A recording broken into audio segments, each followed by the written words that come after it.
Good morning, everyone. Welcome to today's hearing. Today we're going to hear opening statements for the firefighting topic of Module 6. And we're going to begin by hearing first from Counsel to the inquiry, Mr. Richard Millett, Queen's Counsel. Yes, Mr. Millett. Thank you, Mr. Chairman. Good morning to you. Good morning, members of the panel. Today is the start of the first part of Module 6, the subject matter of which concerns firefighting and which flows directly from the matters which were reported on in the Phase 1 report and further examined in the course of Module 5. We will investigate 4 particular topics. The first is the development of generic risk assessment, or GRA 3.2, and in particular consideration of the issue of evacuation. Secondly, translation of the knowledge of the risks presented by cladding fires into LFB's operational policy and practices. Thirdly, the sufficiency of the LFB's policy arrangements for the management of fire survival guidance calls, or FSGs, including the FSG training that was developed and delivered to control room staff after the Lacknell House fire in July 2009. And finally, the lessons arising from the Lacknell House fire and other relevant fires in the United Kingdom and abroad, to the extent that those have already not been considered in Module 5. As to the structure of this part of Module 6, we will begin with these opening statements today from some of the core participants. Then, from next Monday, 1st of November, we will begin to hear evidence from past and present senior officers of the LFB, and we'll conclude with the evidence of Commissioner Andy Rowe, the present London Fire Commissioner, and also his 2 immediate predecessors. There will be no expert evidence called in this part of Module 6. I should also make it clear that, as at Module 5, given the detailed evidence adduced during the Phase 1 part of this inquiry, which was the subject of detailed analysis and findings in the Chairman's Phase 1 report, we will not be calling any further evidence about the events on the night of the 14th of June 2017. The inquiry currently expects this evidence in this part of Module 6 to take 5 weeks or so, and no more than that. Mr. Chairman, members of the panel, that was all I was proposing to say by way of very brief introduction to this part of Module 6. Thank you very much, Mr. Millett. Well, now the next statement is going to be made by Mr. Friedman, Queen's Counsel, on behalf of the group of bereaved survivors and residents whom he represents. Yes, Mr. Friedman. Good morning, panel. Every public inquiry has to decide how far it will look back. In any broader explanation of the failure of the fire service response at Grenfell Tower, there are important moments to consider. They include the failure to make sufficient changes after the Lacknell House fire in 2009, and the impact of the combination of economic cuts and deregulatory ethos that prevailed in government after 2010. But the fire service that attended Grenfell Tower was governed by a watershed statutory regime that was introduced in 2004, and like the fire safety order introduced in 2005, was still to achieve its desired purposes as of June 2017. In the task of writing a history of the Grenfell fire, even a modest one, but also in the task of recommending the changes to fire services that are needed because of Grenfell, we say it's important to understand the dynamics that led to the 2004 legislation and the extent to which the changes and the policies that flowed from it succeeded, stalled, or caused damage. Successive and quite seminal reviews into the fire services that preceded legislative change concluded that the service had become outdated. The Bain report in 2002 called for change in the service from top to bottom and every aspect of its work reformed to bring it into line with the best practice at the start of the 21st century. According to the white paper that introduced the reform, the Fire and Rescue Services Act 2004 aimed for a shift from a reactive culture of fighting fires to a proactive culture of preventing them. The impetus for change had several dimensions. Actual fire attendants had come to form a minimal proportion of what firefighters do. leading to some unsettling questions for fire brigades at least about what they are for and how they should evolve.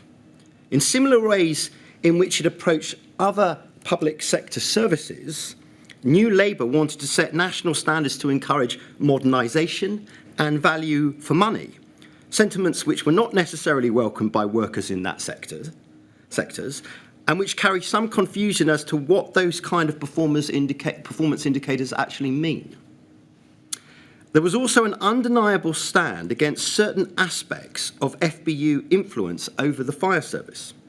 The union was acknowledged as an important contributor to health and safety, but criticised for being less cooperative whenever essential reforms impacted upon the terms of employment. In one sense, that was a union doing its job.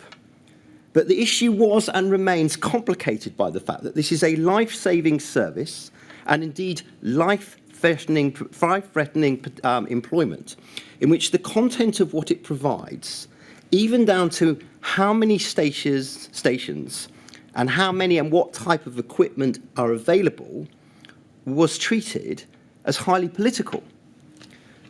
Political in the sense of playing to a gallery about what type of service the public should take comfort in, and political in the sense of avoiding an open-minded conversation about what type of service was necessary to meet contemporary risk.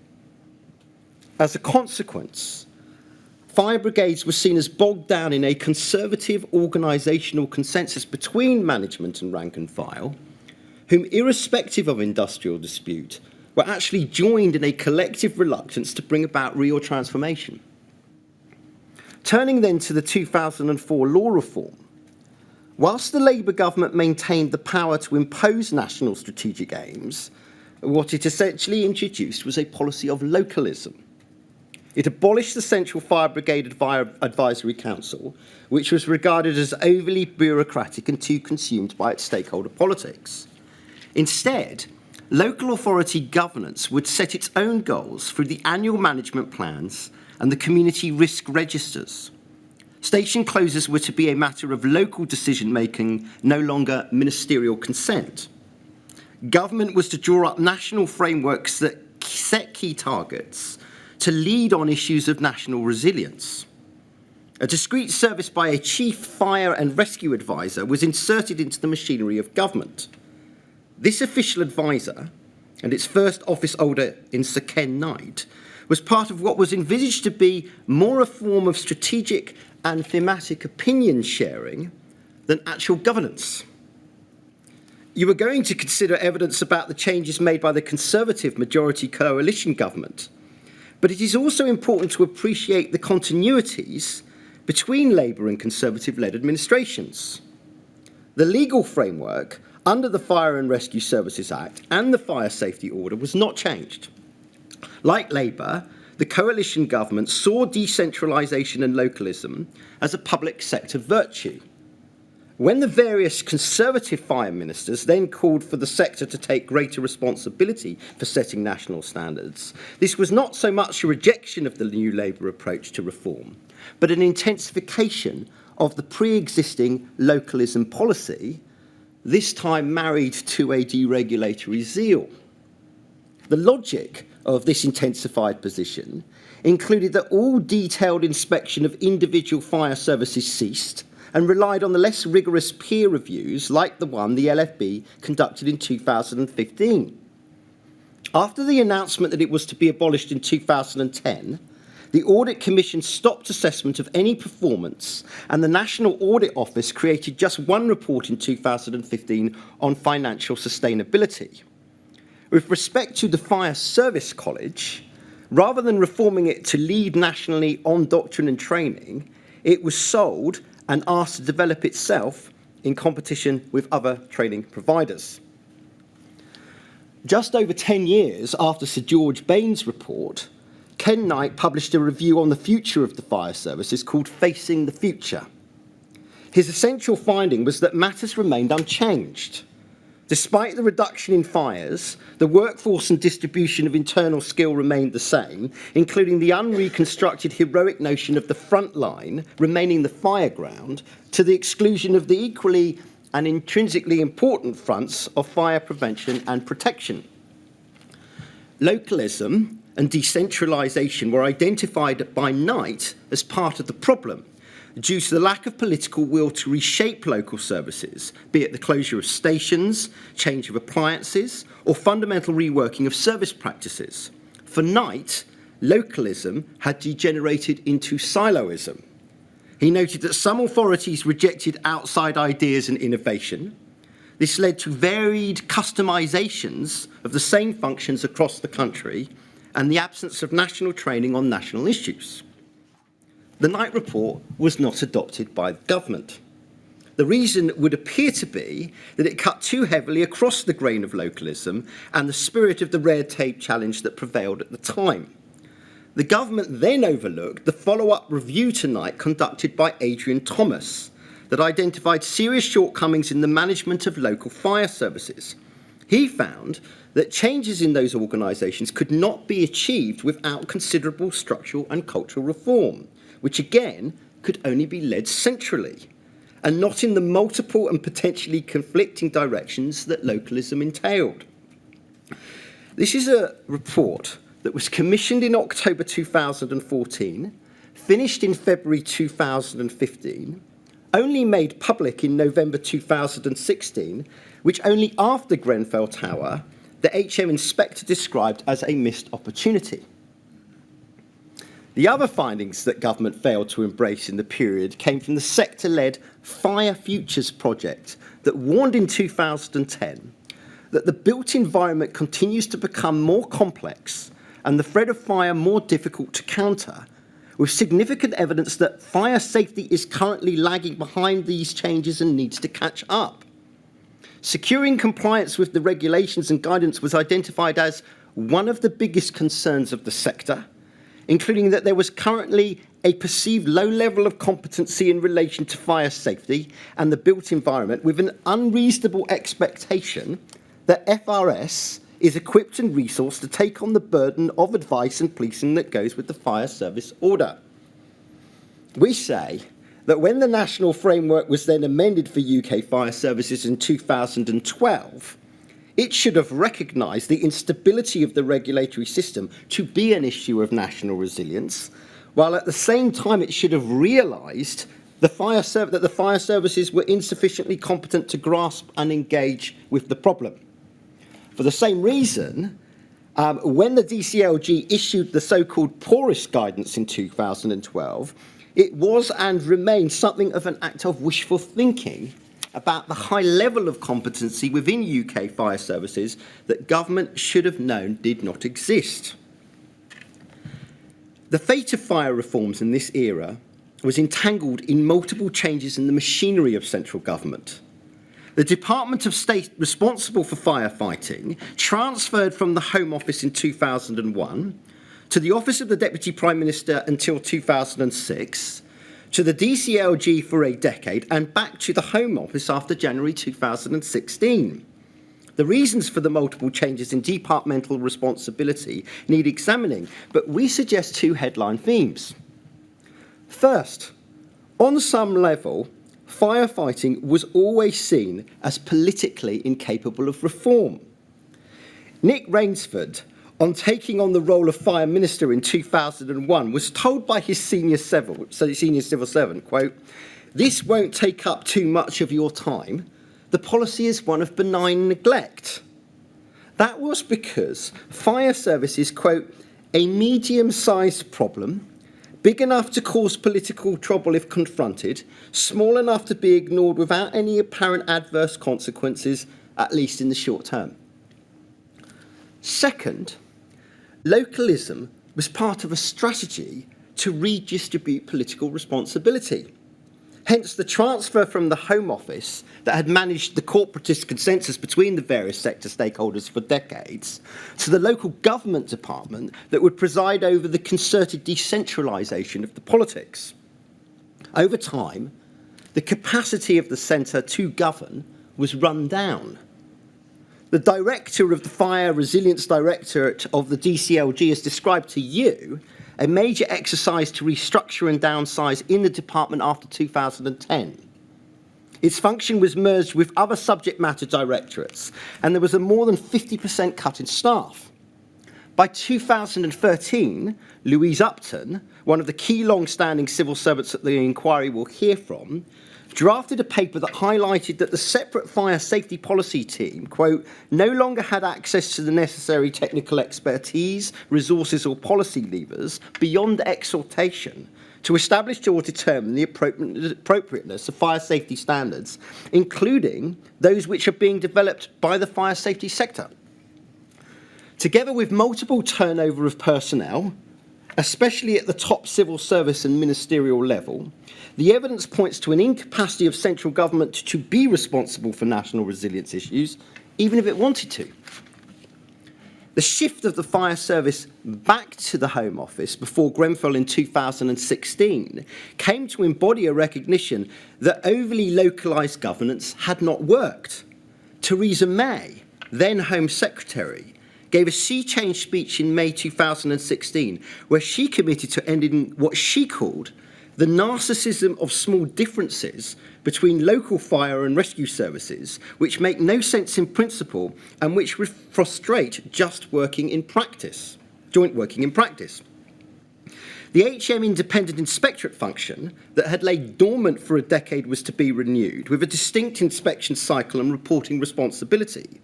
The inspector's report in 2020 discredited the previous policy, finding, quote, since 2004, localism has been encouraged at the expense of national standards. An unintended consequence of this localism has been the lack of national capacity and capability to bring about lasting sector change. There was an internal Home Office set of memos of April 2017 which showed that government realised that it was simply not in a position to quality assure fire services across the UK. And that is why a government that had championed localism now signalled an end to its dogma, but at a point where a great deal of damage had already been done. That's the context that leads to considering high-rise residential buildings. Firefighting policy in that field was a victim of localism and the government doing too little too late. After a warehouse fire in Warwickshire that killed 4 firefighters, which led to the prosecution of both the service and the incident commanders, a circular was issued by Ken Knight in March 2009 about the need to develop a broader understanding of modern construction risks amongst operational firefighters.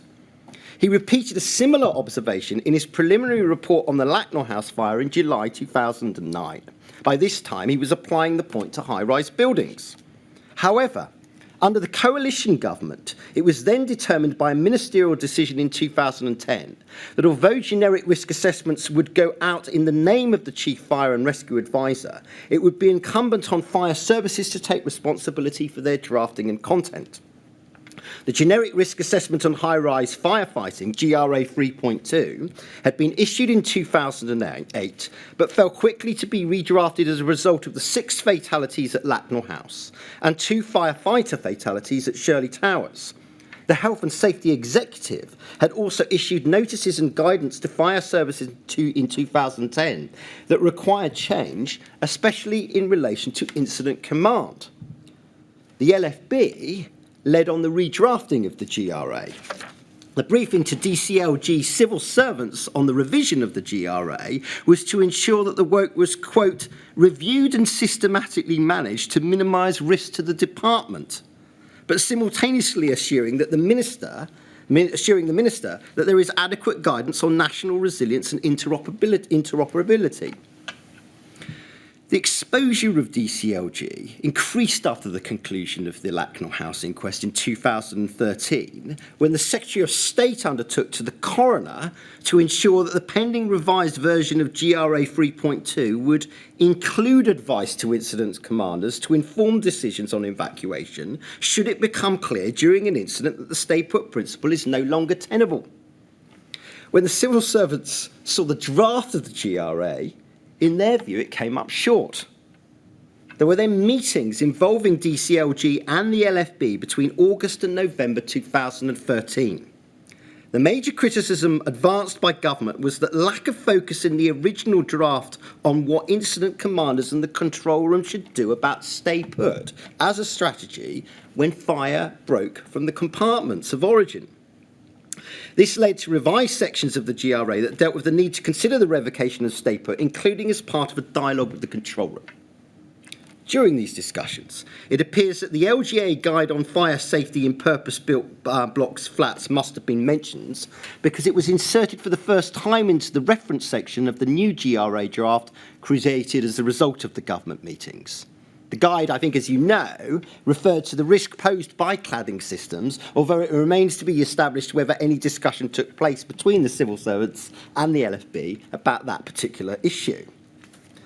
DCLG was then responsible both for the regulation of fire safety in buildings and the regulation of fire and rescue services, who were themselves responsible in part for the enforcement of fire safety.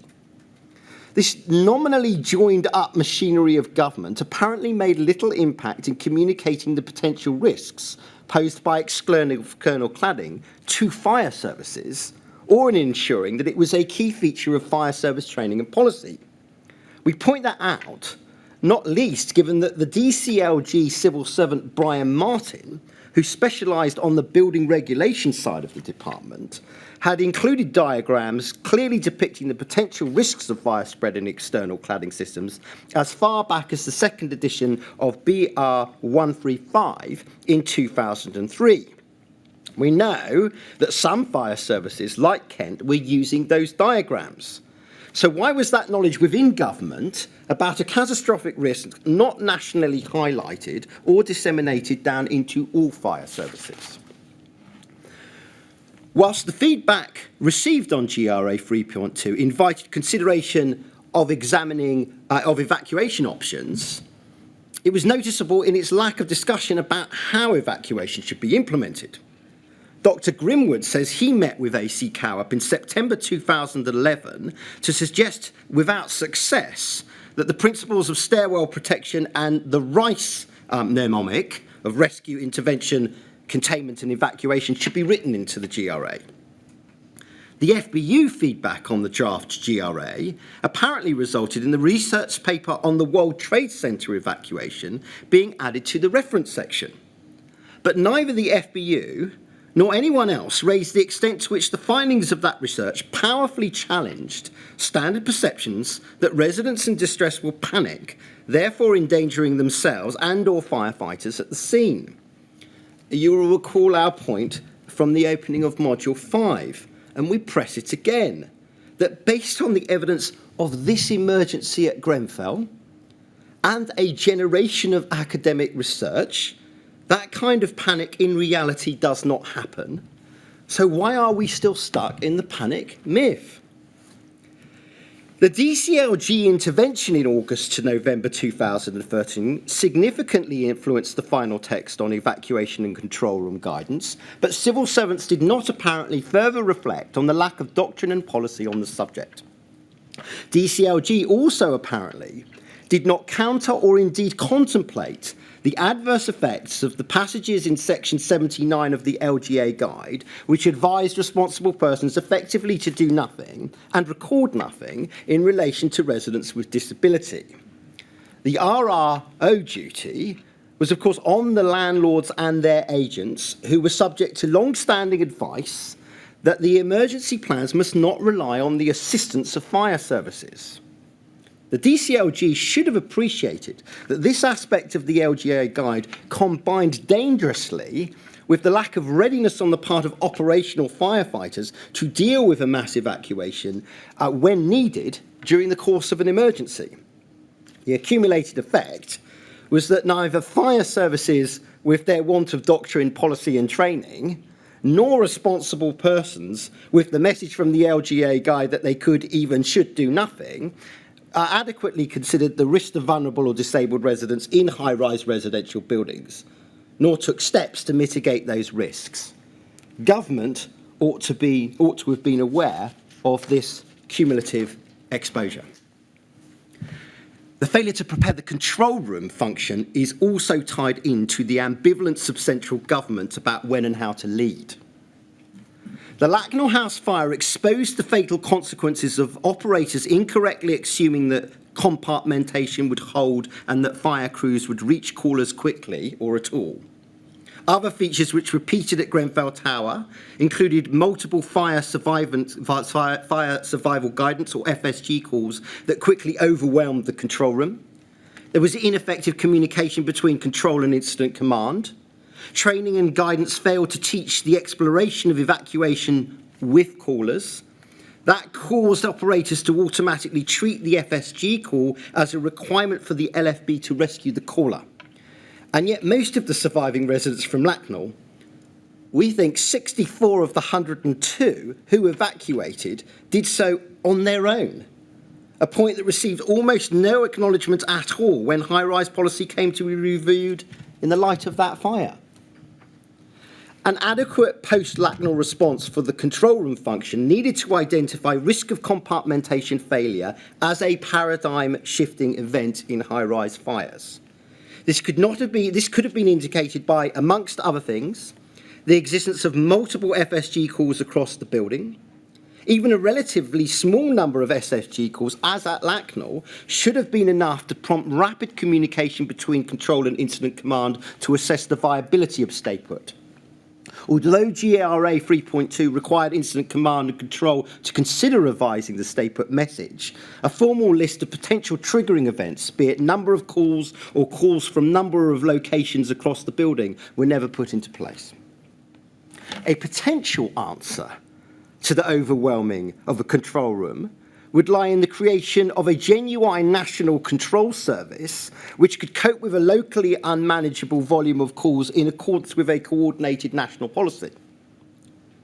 The Fire Control Initiative was a project to create 9 regional centres that would, in theory, have had that capacity, but it was withdrawn after expenditure on building and computer infrastructure that cost almost £500 million. It served as a totemic political reason to avoid any kind of big fire service reform. At the same time, it left local control room function very much in the lurch. That is the context for the LFB control room being such a depressed service before the Grenfell Tower fire. The long wait for fire control first created insecurity of tenure. That was followed by indecision once the project was cancelled as to whether to privatise the service. When the decision was made to retain the function, the Vision computer system was introduced, which encountered technical teething problems and took up the bulk of the training time and overall focus.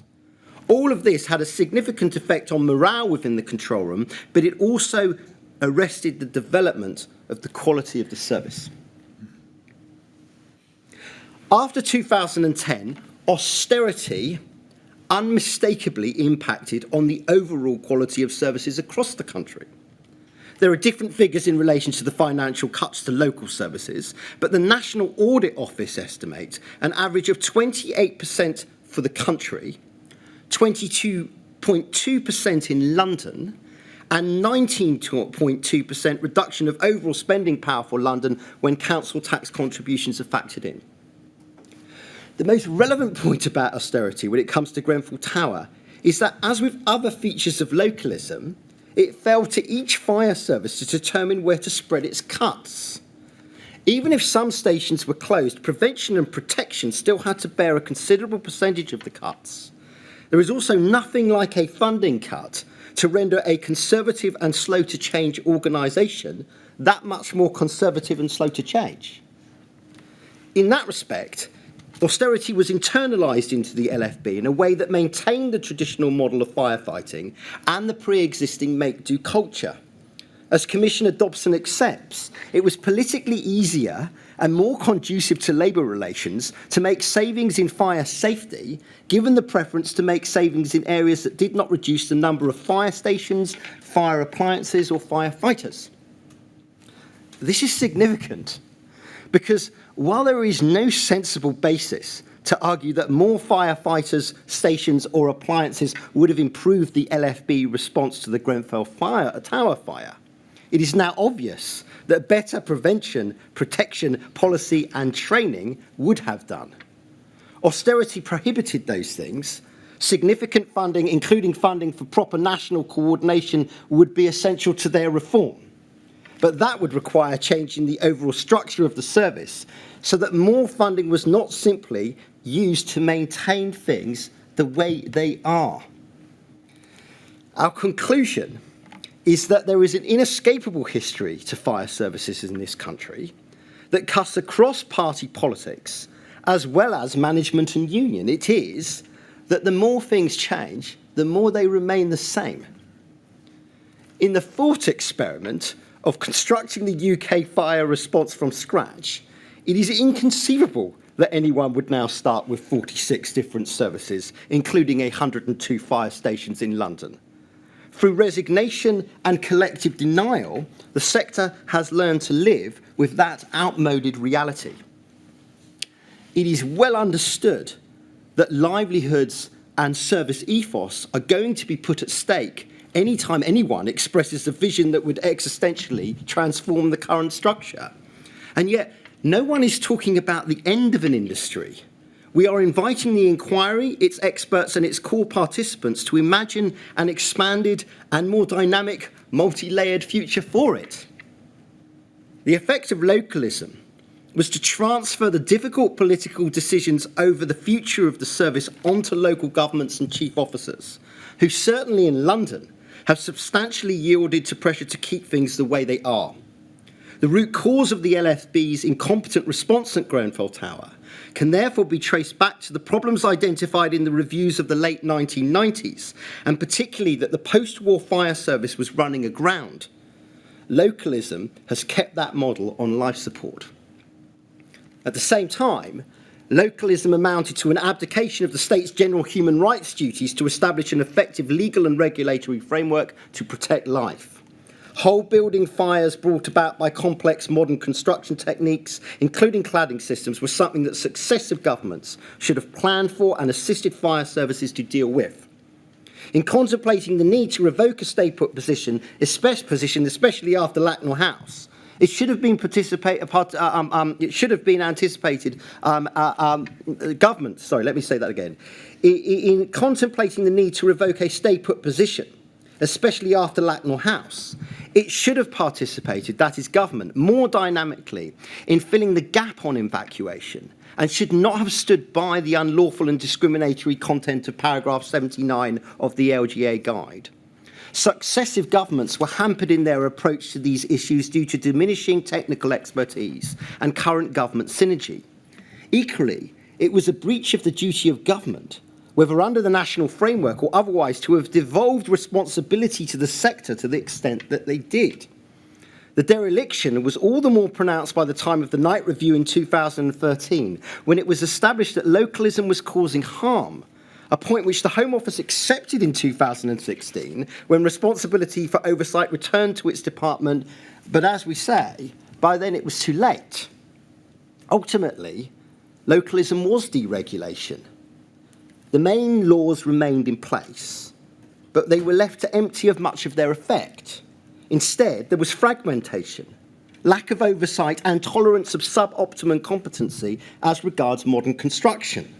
And all of that came unstuck at Grenfell Tower with disastrous consequences. Well, thank you very much, Mr. Friedman.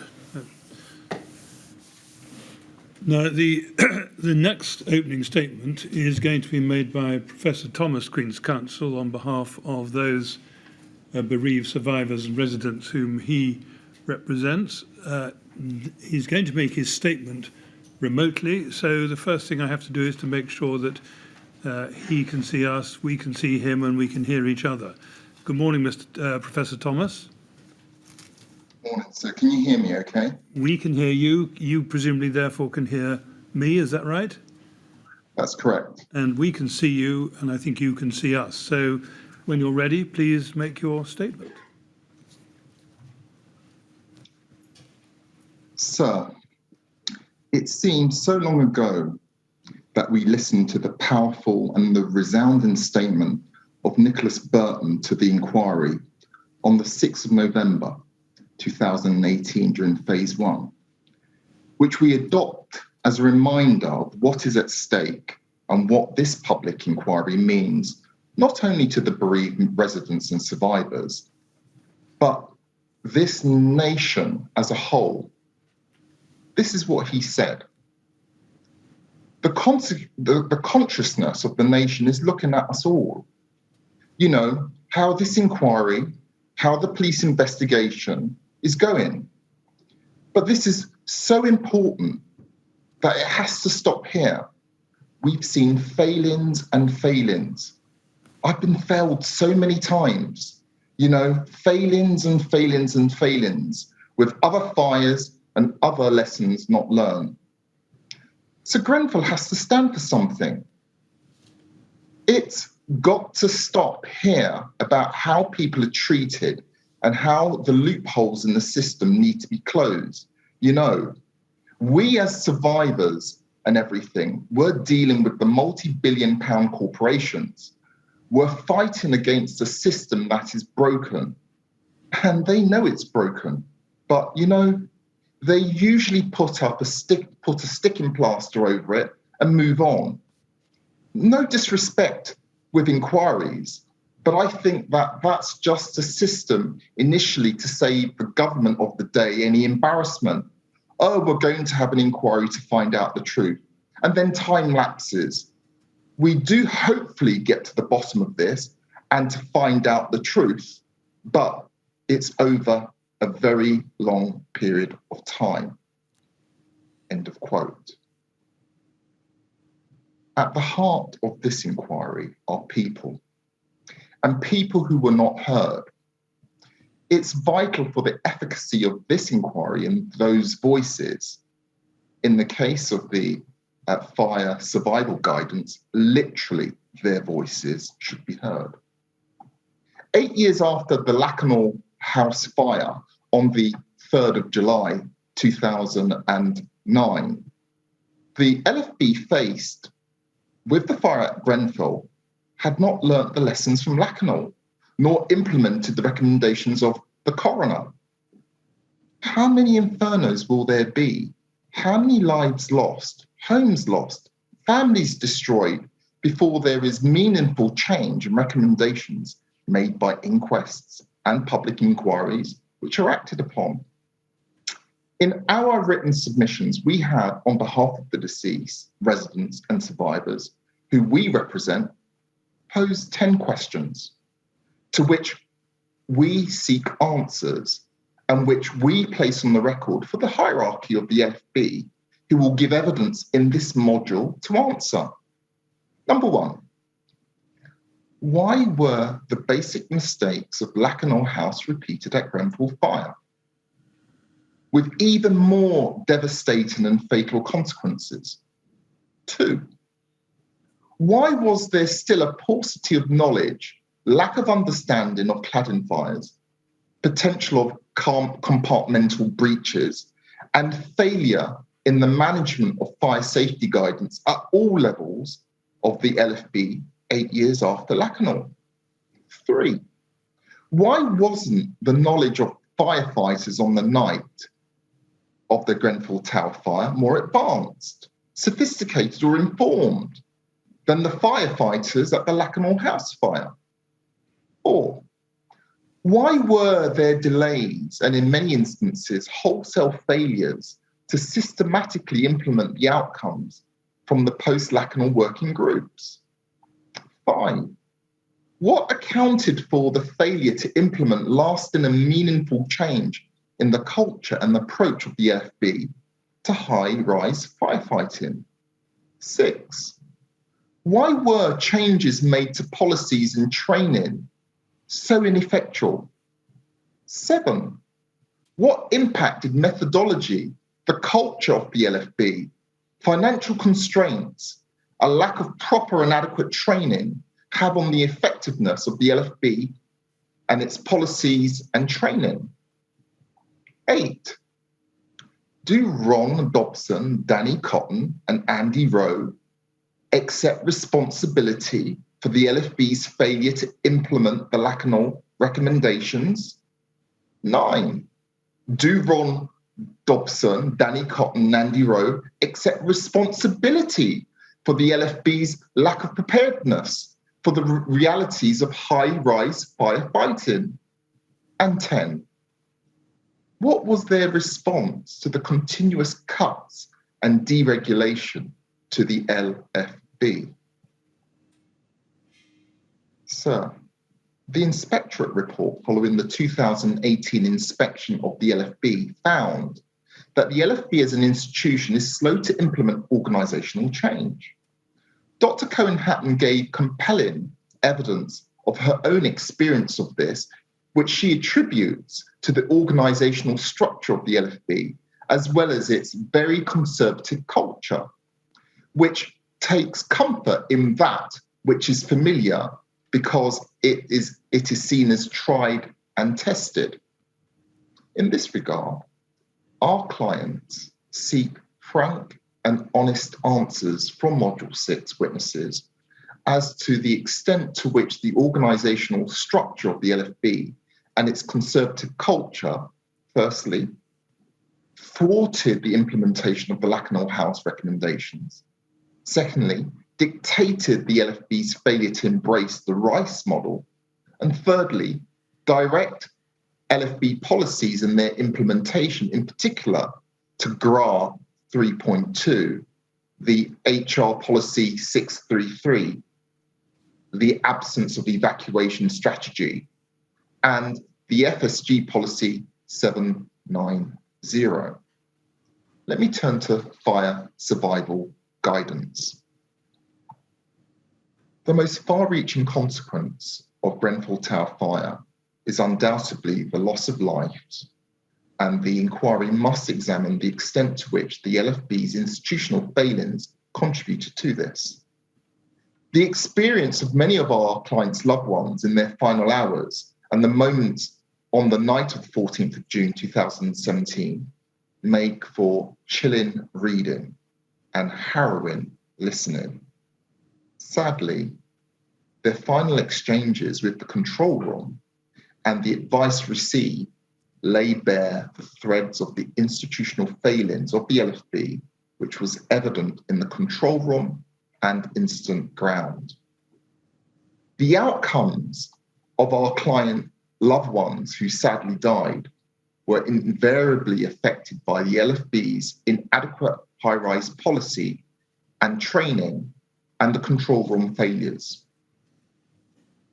Firstly, the use of stay put as an article of faith. Secondly, there was no system for communicating with and updating control room operators in the control room with information received from callers on their location, their condition, fire spread, and any advice given. Thirdly, there was no system of sharing information taken from multiple callers in the same location or flat. Consequently, there were missed opportunities to assess fire and smoke spread, the conditions in the flat, and the needs of the occupants. Fourthly, there was no system of sharing information across the fire and rescue services or other agencies, such as the MPS call handlers, in the event of an overspill. Fifthly, there was an absolute lack of awareness of the needs of the vulnerable and persons with physical, including mobility difficulties and mental impairment. As a consequence, control room operators did not, as a matter of course, at the start of the call, ascertain whether the caller had any vulnerabilities that would affect his or her or their ability to leave the flat and the need of special assistance. Sixthly, there was no special account taken of the needs of children and expecting mothers in needing to evacuate in the event of a fire. Basic, we say, all basic. We have used a sample of 999 calls made by 6 of our clients and their loved ones to illustrate these failings. This makes for difficult listening to, and I give that warning now. The El Wahabi family, Helen Gesbury Miskell, the Gomez family, Shakir family, Tony Disson and Karen Abood. Let me start with the El Wahabi family. In phase 1, the inquiry heard from Hanan Wahabi, a former resident, survivor and bereaved family member, and she also prepared a written statement for phase 2 issues. Hanan, who is a teacher, lived with her family in flat 66 on the 9th floor, originally on the 6th. Her brother and his family lived in flat 182 on the 21st floor, originally the 19th floor. The advice given to the El Wahabi family on the 19th floor was woeful and exposed the inexperience, lack of training, dearth of real-time knowledge in the control room, as well as highlighting the poor communications to and from the incident ground that night. All those in flat 182 perished in the fire. The inquiry will never hear from them. This is their story in their own words. Abdulaziz El Wahabi, his wife of over 20 years, Fauzia, and their 3 children, 20-year-old Yasin, 15-year-old Nuherda, and the youngest, 8-year-old Mehdi, all lived in flat 182. Abdulaziz and Fauzia were part of the Grenfell Action Group, as was Hanan. All were articulate and passionate advocates for their fellow residents. On the evening of the 13th of June 2017, Hanan met with Abdulaziz, Fauzia, Yasin and Mehdi as she came back from work. Nuherda was not with them. They were on their way to the supermarket and invited Hanan and her family to eat with them that evening. Hanan declined as she had guests. That would be the last time she ever saw her brother and his family. Hanan and her family self-evacuated from flat 66 at around 1:22 a.m. Once outside, Hanan called her brother on 4 occasions, each time advising him, Fauzia and the children, to get out. This was not the advice they were being given from the emergency services. The first call made from flat 182 to the emergency services is timed at 01:38 and 38 seconds. It lasts for 59 minutes and 44 seconds. The following extracts are from the 98-page transcript, LFB 00000677. The early exchange. Operator, fire brigade are here. Caller, fire's coming up. They're not here. I'm trapped in my flat. Family explained that they tried to get downstairs, but it's too smoky and it's burning, really burning next door. Operator, stay in flat. Caller, we're in the front room. Operator, put something down to keep the smoke out. A little later in the call, caller, everyone is far from the floor. We can see them. Operator, the firefighters were given a message where you are. They'll extinguish the fire and come to you. So, the family's told to stay put. Advice which had become, for the LFB, as you, sir, describe in phase 1, an article of faith. Let's revisit that doctrine. The rationale behind the idea was that each flat in a building would act as an individual compartment that would contain any fire for at least an hour. Policy 790 provides that callers will be advised to leave their property by fire, heat, or smoke, paragraph 2.2. The advice is not to stay put until the fire reaches you directly. Even in these initial stages of the call, Yasin was telling the operators smoke had compromised the flat. This seemed to have little, if any, impact on the advice given by the operators, which remained stay put. In one of Hanan's conversations with her brother and his family, she could hear them in the background on the phone to the control room. Quote, when I spoke to Fauzia, Abdulaziz was in the background talking to the emergency service. I said to her, I will call you back when it's approaching your flat. And it is approaching your flat. You need to get out. She said, the emergency services have told us to stay put. I could hear Abdulaziz talking and he was saying, they're telling us to stay put. The conversation ended with me thinking they were being rescued, as Fauzia was saying, they're coming, and they had been told to stay put. The El Wahabi family then described to the operators how the smoke and eventually the fire had made its way into their flat. Compartmentation had been fully breached. Still, the advice was stay put. There was an ever-increasing disconnect between what Hanan and the family outside was saying and what they could see with their own eyes, telling the family in 182, coupled with what Abdulaziz, Yassin and the family were telling the operators of their real-time situation and the actual fire survival guidance advice being given. The call continues. Operator, they know where you are, and as soon as they can get to you, they're going to come. Flat 192? Caller, no, flat 182. Operator, 21st floor, 3 kids, 2 adults. We're just telling them again. Loads of people in your block phoning us. Caller, can see flames. Operator, where? Caller, on the left of our flat. Operator, flames coming out beside you. Caller, no. Operator, we normally work from Wimbledon Way, but tonight we're at Stratford. Caller, we're all in the living room, corner. All my kids are panicking. Leave, leave, leave now.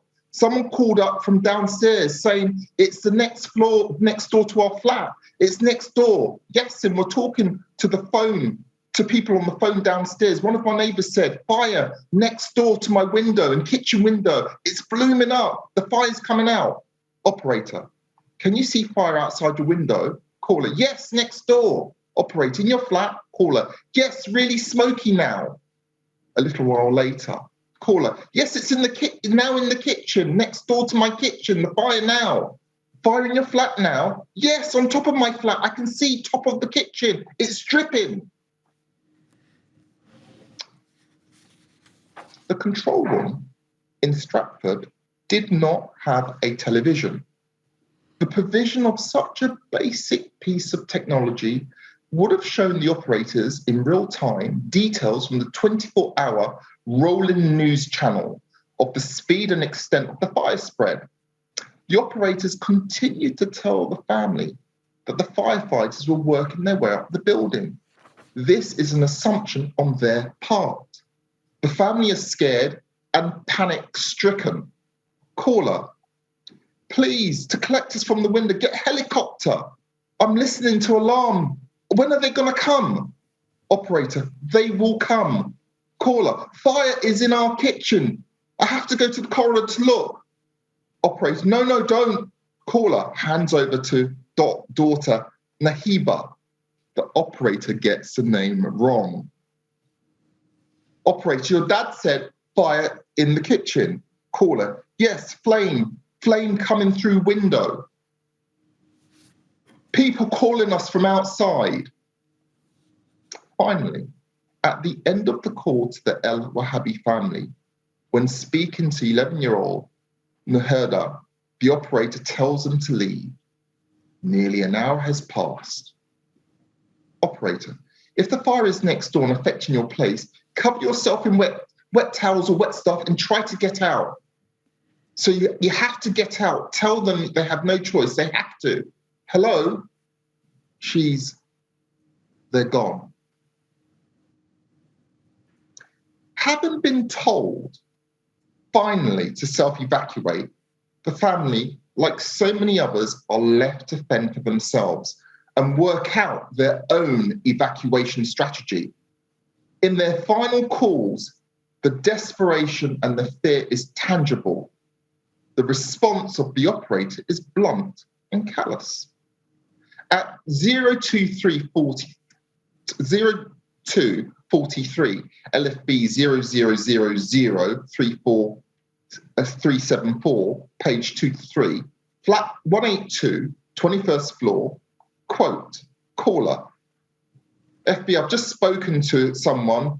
I'm stuck in my house, 5 of us inside, 2 adults, 2 children. We're dying. We're not able to get ourselves safely out of the property. Operator, get damp towel and sheets, put them over yourself. Line goes dead. Further, at 0246 and 42 seconds, LFB 0000379, page 3-4, flat 182, 21st floor, caller.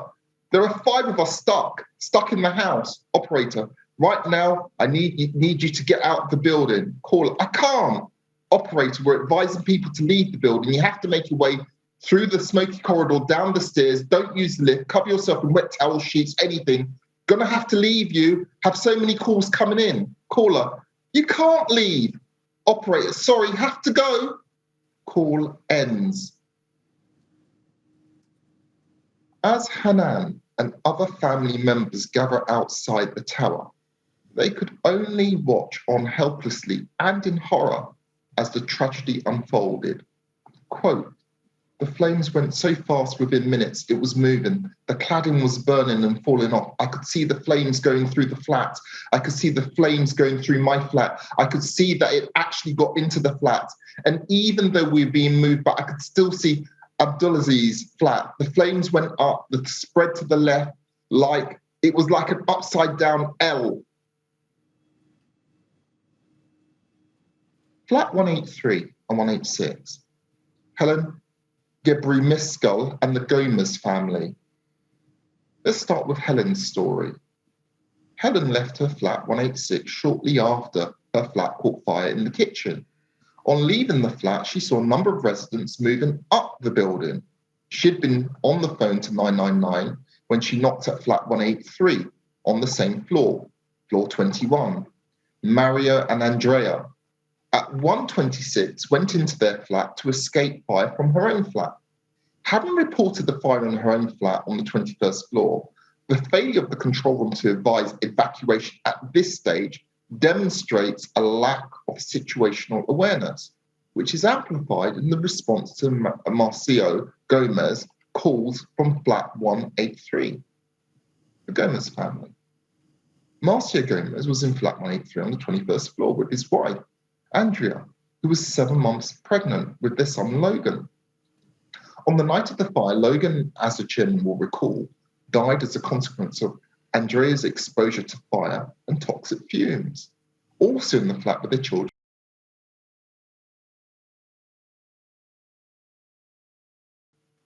As I just mentioned now, they were joined in the flat by Helen, who took refuge in the Gomez's flat at about 126. After the fire in her kitchen, after the kitchen in her flat caught fire, Marcio made multiple 999 calls between 2:21 and 3:25, when the family evacuated with the guidance of a CRO, who talked them down. Although Marcio had reported that his wife was heavily pregnant and the occupants included 3 children, there was, however, a clear absence of an evacuation plan for the children or pregnant woman, who ought to have been prioritised. Additionally, the failures in the control room systems resulted in residents being misinformed and being told, for example, that firefighters were on their way knocking on doors when this simply was not the case. This is illustrated in an extract from Marcio's first call at 022104. Caller, I'm reporting the fire at Grenfell Tower, which you should know about. Operator, yeah, we're on our way to it. Yeah, we're on it. We're actually on the scene dealing with it now. Caller, yeah, I know, but I'm still on the 21st floor and I can't get out. And I said, I'm still on the 21st floor. Operator, you're on the 21st floor, right? Caller, yeah, and we can't get out and I've got a heavily pregnant wife. Yeah, me and my wife, 3 kids and my neighbour. Operator, so your 3 children and your neighbour, so is your neighbour an adult? yeah, operate, it's all right, because what we're telling our command units that are on the scene, and they're going around the flats. So I need you to confirm your flat is 183 21st floor. Caller, yes, she's 7 months pregnant. Operator, 7 months, okay, I'm going to tell them that, and they'll come and take you out. Have you put some, call, okay, operator, towels down? Yeah, I have. Operator, to stop the smoke from coming in, you've done all of that, yeah? I have, yeah. Okay, then, that's fine. We're going to, as soon as I put the phone down to you, I'm going to go and tell our command unit that's on the scene, and they're going to come round to people at the moment, okay? He's told in the second call at 2:55 and 38 seconds, when he reports that smoke is coming into the flat and not being able to leave, that the fireman would come and get them. Let me turn to the Shakir family. The Shakir family lived on the 22nd floor. Nadia and Basim lived in flat 193 on the 22nd floor with their 3 daughters, Myrna, Fatima, and Zainab, aged 3, Myrna aged 13, Fatima aged 11. Their mother, Sierra Shakir, lived in flat 191 with her daughter Swanson. Syria suffered from chronic arthritic pain, which affected her mobility and would have made it difficult for her to walk down the stairs. She was in flat 191 on the 14th of June and sadly died along with Nadia, Basim, and the children, Myrna, Fatima, and Zainab. On an analysis of the 999 calls, 11 calls were traced to flat 193, some of which were made by the occupants of the buildings who sought refuge in 193 flat. A call made at 0148 is attributed to Nadia, is picked up by the Essex Fire and Rescue Services because the London control room lines were busy. She reports, it's getting very smoky inside the house. The operator responds that the fire service are in attendance. A request is made for confirmation of the address. However, significantly, no fire survival guidance is given, although the caller reports smoke in the flat. Secondly, the details of the occupants of the flat are not sought. Specifically, there's no inquiry as to the number of the occupants in the flat, no inquiry to establish the vulnerability and their needs. In this case, it was of the utmost importance given Syria's mobility impediment and the presence of 3 children. Thirdly, there is an apparent lack of awareness on the part of the emergency services of the fire spread, merely updating the caller that the fire service was in attendance, and when told it's getting there's getting a lot on the 22nd floor, the response was to get back through to London. The next call is at 2:37 from flat 193. This demonstrates the lack of a system of recording the details received from the calls from the flat. There is no cross-referencing or follow-up advice given to the previous calls. Almost an hour later, when Nadia makes another 999 call, there is no reference to the previous call. She reports that there is smoke in the flat, gives the number of occupants in the flat, including 3 children, and reports her own vulnerability. She says, I've got asthma, very bad asthma. Although she reports bad and worsening smoke in the room, her own vulnerability is not acted upon. Neither is that of the children, nor critically is she asked whether any of the other occupants in the room have vulnerability, specifically mobility impairments. The next call from 193 is made at 2:43 and 55 seconds, less than 10 minutes later. There is absolutely no cross-referencing of the previous calls made. Significantly, the absence of awareness of the situation on the incident ground, including the presence of the NPAS helicopter, is clear in the failure to advise Basim that the helicopter at the scene was not a rescue helicopter, which led to a false impression that the NPAS helicopter would have rescued them from the 22nd floor, evidenced in later calls at 2:55 and 3:05. When the evacuation advice is given to the occupants at 3:05, there was no provision for their vulnerabilities and the needs of the children. And in the last call recorded at 3:24, the caller reported that they had tried leaving, but that they couldn't, and again requested a helicopter or a ladder to be sent. Let me turn now to Tony Disson. Tony Disson lived in flat 194 on the 22nd floor of Grenfell Tower. He was a vulnerable 67-year-old resident with mobility issues who died in the fire. Tony made at least 6 999 calls to the LFB control room on the night, and other calls were made on his behalf. An examination of Tony's calls between 1:30, when his first call was made, and his last recorded call at 3:31 demonstrates a catalogue of failings. Significantly, at no point in any of his calls was he asked his age, whether he had any vulnerabilities, including mobility impairment. Tony reported smoke coming into his flat during the first call at 1:30 and updated the control room of the worsening conditions in the flat in his subsequent call at 1:50 and 2 o'clock. Tony's outcome sadly demonstrates the systemic failings in the control room and the failure to implement an evacuation policy between 1:30 and 1:50, the golden window which would have minimised casualty.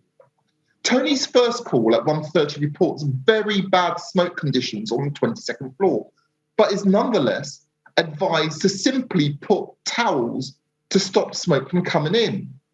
Tony's call also confirms that the callers were sharing advice received from the control room to other residents and occupants on the tower who may not have made what 999 calls themselves, but acted to their detriment on the advice given to others. For example, operator, fire brigade, hello, caller, there's a fire, I'm on the 22nd floor. Operator, yeah, it's Grenfell Tower. Caller, yeah. Operator, yeah, we're on our way to that already. Caller, but it's terrible up here. Operator, just caller, you can't see your hand in front of you. Operator, listen, just make sure you put down some towels and things to stop the smoke from coming in, okay? Call, all right then, darling, thank you. Caller, all right then, thank you for your call. I'll tell the rest, all right? He was advised at 1:50 that the firefighters were coming to get him. No one came. And when he phoned back at 2 o'clock for an update reporting worsening smoke conditions in the flat, with smoke coming through the letterbox, to stay in the flat as there was fire on the 4th floor. The response to his call at 2:45, during which he reports waiting 45 minutes and pleads for someone to help him, repeating his flat number, goes between 2 operators before ending without him being advised what to do or the call being actioned. There was no response to his call, and he ends up calling back at 2:49, reporting flames coming from the roof and pleading for somebody to get him. He's then advised to leave the building. But for Tony, who has mobility difficulties, self-evacuation in such conditions would have been impossible. As it was, he attempted to leave the building, but succumbed to the conditions in the stairwell. Tony's experience with the control room operators clearly illustrates the lack of information sharing between the control room operators across the FRS between 1:30 and 3:01. He spoke to CRO Fox, Dudley, Howson, Adams, Gotts and Russell in the LFB control room, with none aware of his previous calls and advice given. The lack of information sharing is made even more pronounced when CRO Fox's failure to identify that he had already called at 1:30 when she takes his call at 1 minute past 3. Karen Abood. Karen lived in flat 92 on the 12th floor with her son Adele and Adam, aged 12 and 7. Karen and her children were vulnerable residents in the event of a fire affecting their flat because of the difficulties they might encounter if they had to evacuate from a high floor, taking into account that she was asthmatic, had a suspected heart problem, and she was a single mother whose young children would depend on her to evacuate safely. She and her children did escape the fire, but only just. In her final call to operator Peter Duddy at 8 minutes past 3, she and her children were talked through the self-evacuation. Karen Abood's story highlights the lottery that it was with the call operator's advice that night. Had any other operator answered her call rather than Peter Duddy, she and her children may well have not been able to leave the tower.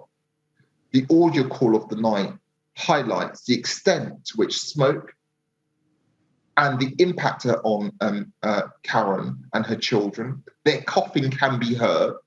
The fear in Karen's voice and in the cries of her children. How difficult it was for her to get her 7-year-old son to leave. You can hear how determined the CRO has to be to get them to leave.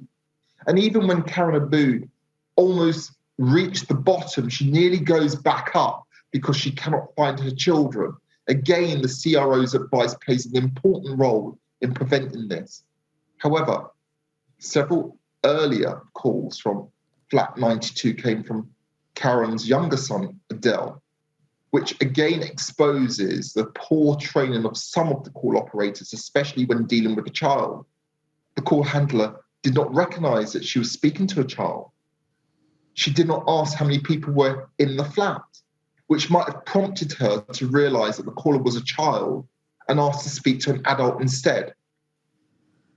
LFB 00001914 _88 at 1:55 and 45 seconds. Adele Abood makes a call to Angie Gott in the control room. Quote, Angie Gott, Adele Abood, stuck in the flat, can't go down because of the smoke. I think the smoke's coming through my door.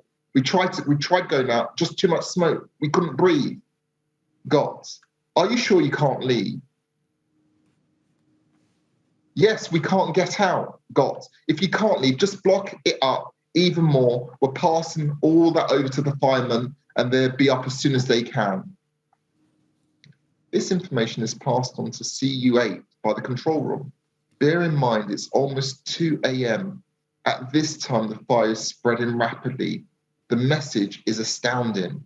Radio transcript INQ 00000195_3 contains the details of the flat numbers in this transcript and are consistent with the details in the note NRM/10 from the operator to CU8.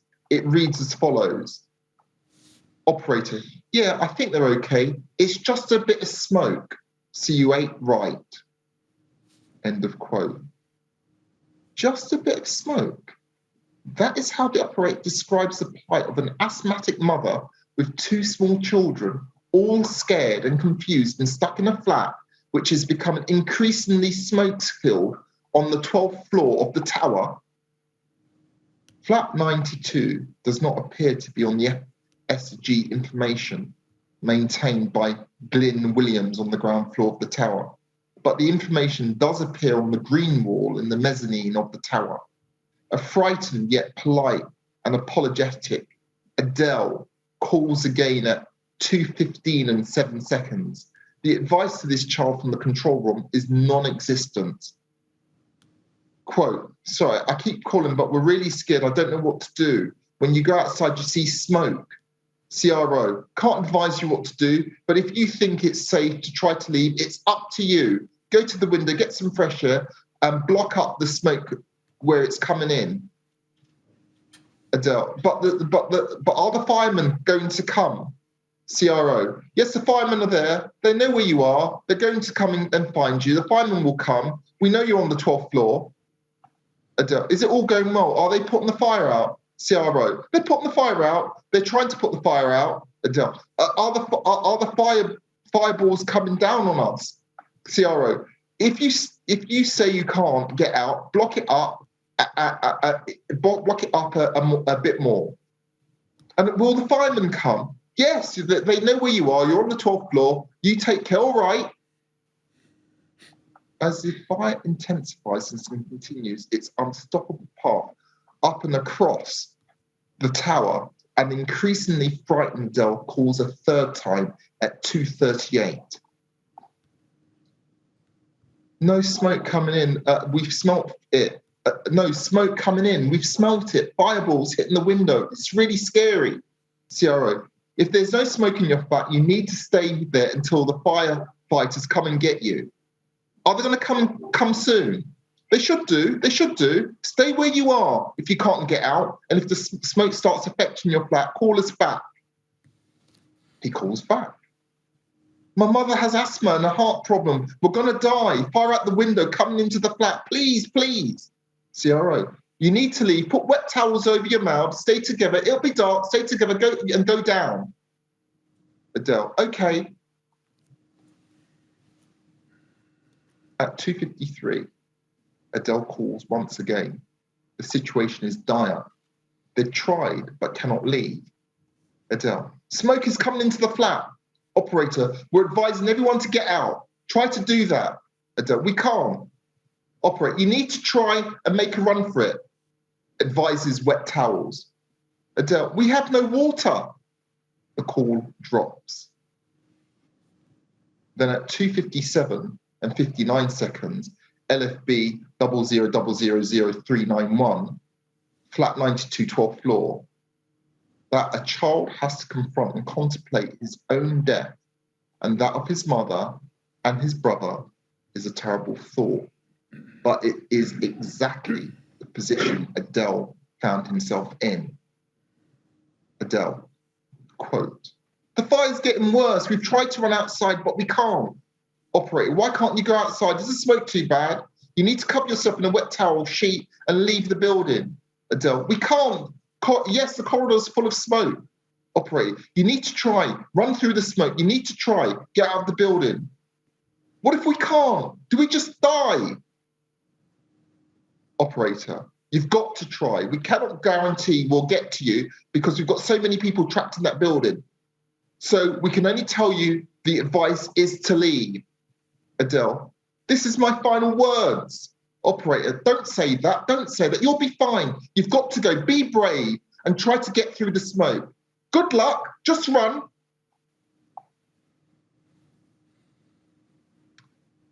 Let me turn to the question of cuts and deregulation.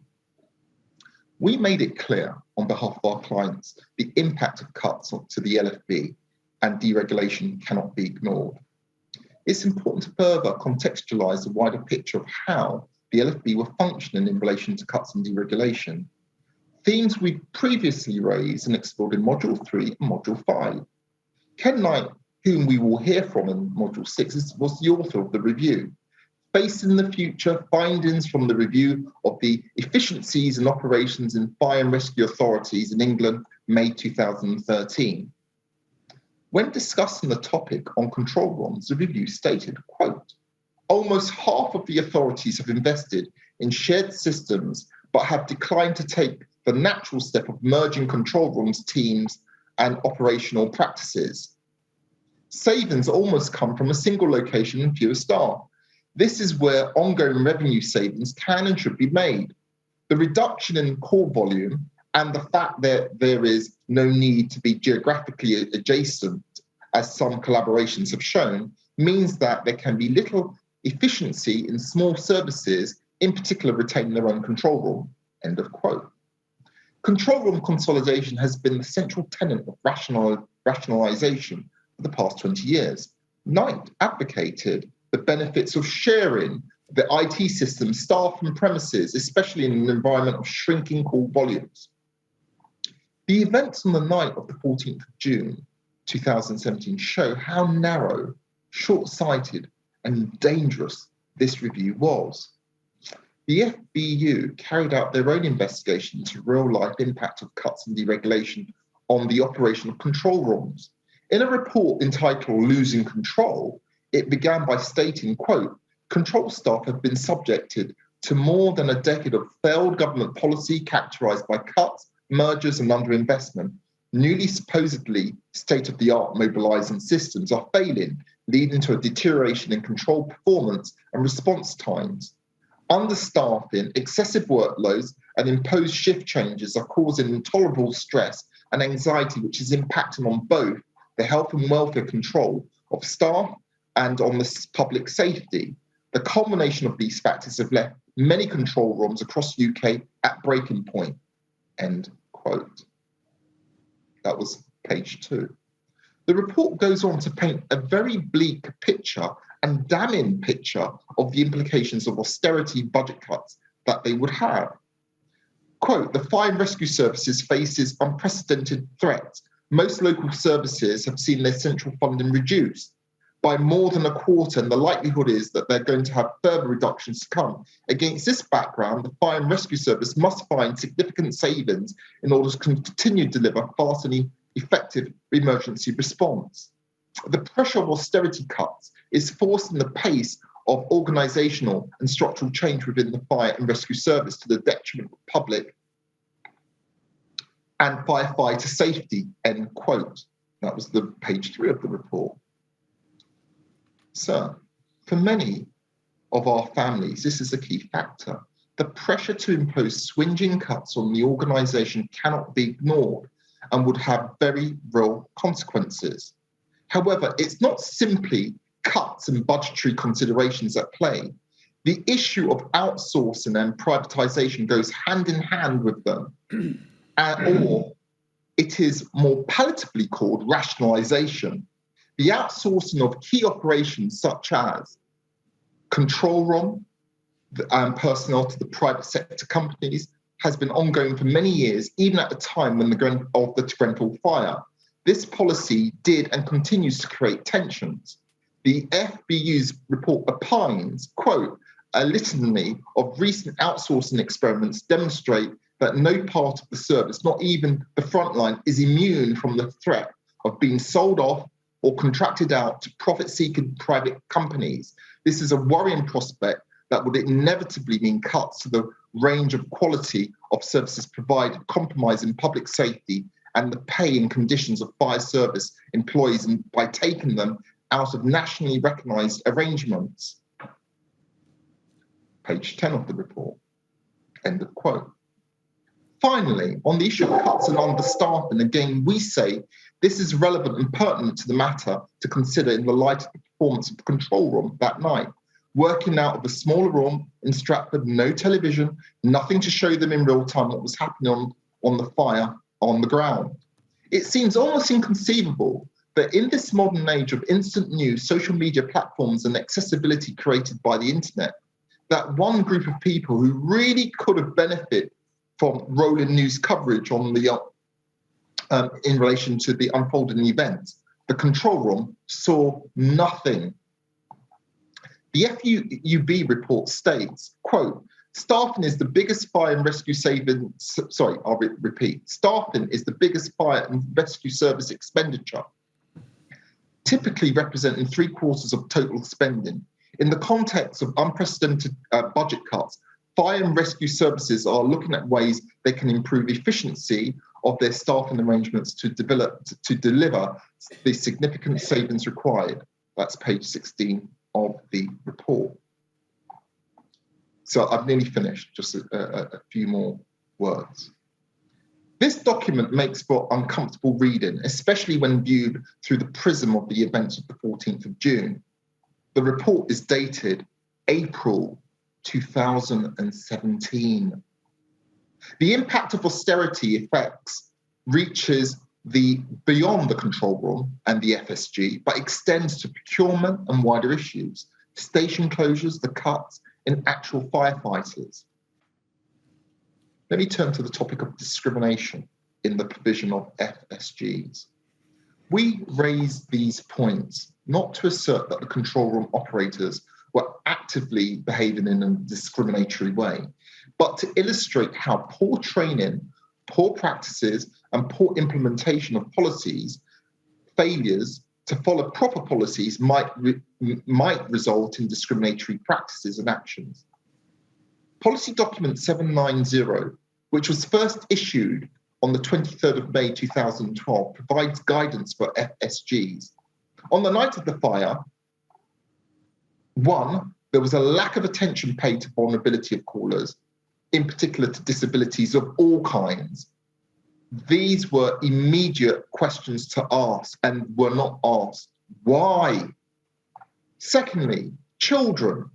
Different skills are required when taking calls and giving advice to children, as in the case of Adele.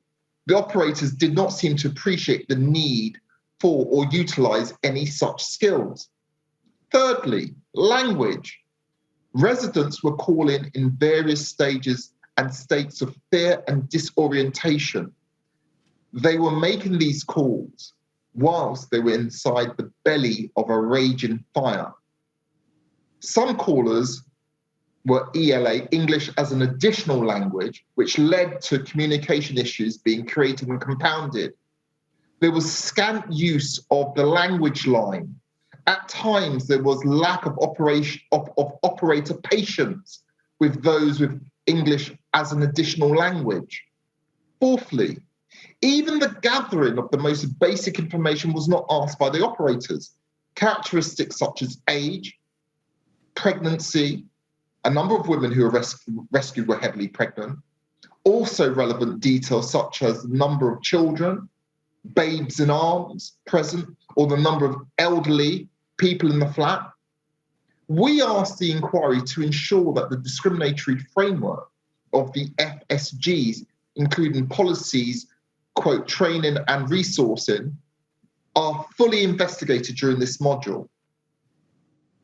Let me conclude with these words. We've heard throughout this inquiry evidence from various parties that the root of the issue that led to their failures and omissions were due to their lack of training, their lack of awareness, their lack of resources, and their lack of engagement with the residents by not hearing what they were being told. This, we unfortunately anticipate, will continue. However, through the transcripts, we are able to see the reality of these failures and what the reality of these failures are. And as so many drew their last breath, their deaths were not inevitable if only they had been really heard. Thank you, sir. Thank you very much, Professor Thomas. At that point, we'll take our break for the morning and we'll resume, please, at 11:45. Thank you very much.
Now, the next statement is going to be made by Mr. Seaward on behalf of the Fire Brigades Union. So, Mr. Seaward, take your place at the lectern, please. Thank you. Thanks, Chair. Good morning, sir, panel members and assessors. The FBU and the firefighters, control staff and fire safety officers that we represent remain humbled by the suffering of the deceased and the BSRs as a result of the Grenfell Tower fire and committed to a full and open inquiry. The FBU acknowledges the importance of the LFB's policy arrangements for Section 72D visits, firefighting, managing FSG calls and responding to the recommendations from the Lakanal House fatalities. But we caution against reaching conclusions about the LFB before considering the role of central government and hearing the evidence of government ministers. The LFB operated within a wider structure of fire and rescue services in England and across the UK and was affected by the abolition of national standards of emergency response, by the fragmentation of policy, by an attempt at privatisation of control, and was poorly treated by political leaders in London, experiencing the worst cuts imposed on any fire service in recent times. These failings trace back to political decisions made by central government, and we trust the panel will take account of them. I'm going to start with the control room and the systemic failings which caused the shortcomings of control on the night. The chairman acknowledged the control room staff were overwhelmed by an unprecedented number of 999 calls, which, taken together with the magnitude and speed of spread of the fire, presented each person on duty that night with a challenge wholly outside their experience and training. The chairman found deficiencies in the LFB's FSG policies. Notably, they couldn't cope with more than about 6 FSG calls at a time, being limited by the number of control room operators available to take calls. The policies gave no guidance on what control staff should do when the number of FSG calls occupied all available control room operators, e.g. to inform the incident commander to enable him or her to take appropriate action. Did not articulate the stay put advice well, and did not explain that a person could be affected by fire, smoke and heat from outside their flat. Didn't clearly state that control room operators should satisfy themselves that callers are really unable to leave the premises. Didn't warn of the danger of assuming, without information from the incident ground, that firefighters were on the way and rescue was at hand, or of the consequent risk of lulling callers into a false sense of security. Contrary to the guidance in GRA 3.2, the policies did not require control room operators to find out whether the caller's first language was English and whether she or he was or had with them a person who, for some other reason, would require assistance in the event of an evacuation. We say it follows that the 999 calls received from people who considered themselves to be trapped inside the tower between 1:24 and 1:30 outstripped the capacity of both control staff and the FSG policies by 1:30 on the night, let alone the deluge of calls received thereafter. Control staff had limited experience of taking FSG calls, and the expected post-Lakanal FSG training, including annual refresher training, did not materialise. The policies provided for the exchange of information about FSG calls between control and the incident ground, but that was understood to mean passing information from control to the incident ground and not the other way round. Without training, including realistic training, to practice getting information from the incident ground to control, the idea of a true exchange of information remained a purely theoretical aspiration.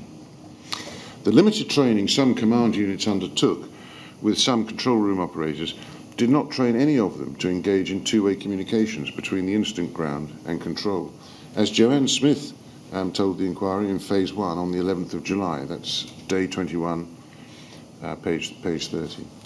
This is confirmed by the command unit workshops in JECs before Grenfell fire, which required no information from the incident ground, and which of course was the prerequisite for two-way communications. So neither the control staff nor the operational crews were trained to seek or to give information from the incident ground about the progress of search and rescue deployments in response to FSG calls. Significantly, Assistant Operations Manager Norman, who fulfilled the role of Operations Manager on the night, had not been trained how to supervise the control room, nor what to do if the number of FSG calls occupied all the control room operators, nor when or how to change the stay put advice, or otherwise how to cope with a major incident generating multiple FSG calls.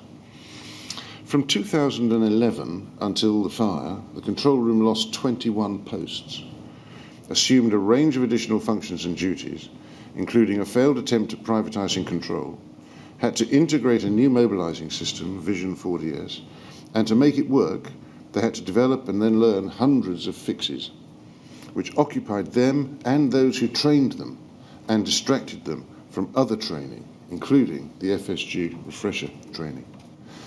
On the night of the Grenfell Tower fire, the control room had minimum numbers on duty, with 2 of the control room operators working overtime. Specifically, the control room was understaffed with supervisors on the night until Jo Smith arrived at about 2:15, when she was, and I quote, acutely aware that we needed more staff, and in particular supervisors, to help. End of quote. Assistant Operations Manager Norman fulfilled the role of Operations Manager, and whereas there should have been 3 AOMs on duty, there were only 2, Debbie Reel and Peter May. Added to all of this, they lacked situational awareness, being engrossed in their 999 calls and not receiving photographs from the tower, from the heli-tele downlink, TV broadcasts, or at all. So the challenges posed to the minimum level of control staff on the night were wholly beyond their training, experience, and the policies to which they worked. The chairman found that there were serious shortcomings in the operation of the control room, which could not all be attributed to the scale of the incident, and which were, in the main, systemic in nature. But he went on to criticise Assistant Operations Manager Norman, specifically for failing to seek information from the incident ground about the progress of operations, the development of the fire, and the actions being taken to resolve FSG calls. We submit that with deficient policies, limited experience, an absence of relevant training, and a shortage of supervising officers, the control staff were not given the tools to handle the multiple FSG calls generated by the Grenfell Tower fire, to liaise with the incident commander to discuss the worsening situation or to reverse the stay put advice. They were swamped, and they did their best. We say it's unfair that they should have to bear personal criticism from this inquiry for shortcomings caused by the underlying systemic failings and their inability, despite doing their best, to overcome them in truly extraordinary circumstances. Whilst Professor Thomas is entitled, of course, to cite the transcripts of some of those calls, as he has done graphically this morning, I take issue with the intonation that he used in respect of the control room operators themselves. He gave the implication that they were uncaring or they lacked concern. That's not how I either read the transcripts or what I heard on the few audio files that I listened to. And so I take issue with that intonation. Yes, it was harrowing, but the control room operators were on one end of that harrowing call. They had to cope with it as well. And they had to try and be professional. The LFC, I'm moving on now to the steps being taken by the London Fire Commissioner to improve these FSG policies and training. The FBU welcomes the steps being taken by the London Fire Commissioner to remedy these deficiencies in the FSG policies and to provide training as set out in his open written statement for Module 6. There was no national guidance before Grenfell on how to handle FSG calls, nor on how to evacuate a high-rise residential building involved in fire, and the FBU will press for and support the learning of the lessons from Grenfell in fire and rescue services across the UK, not just in London. I'm now leaving the control room and want to talk about the process of reviewing GRA 3.2, GRA Generic Risk Assessment. Turning to the Home Office opening statement for this module, Module 6, the Home Office describes where responsibility lay from time to time for providing national guidance following the structural changes introduced by the Fire and Rescue Services Act 2004. It's a jolly complicated chain of trying to follow responsibility for fire.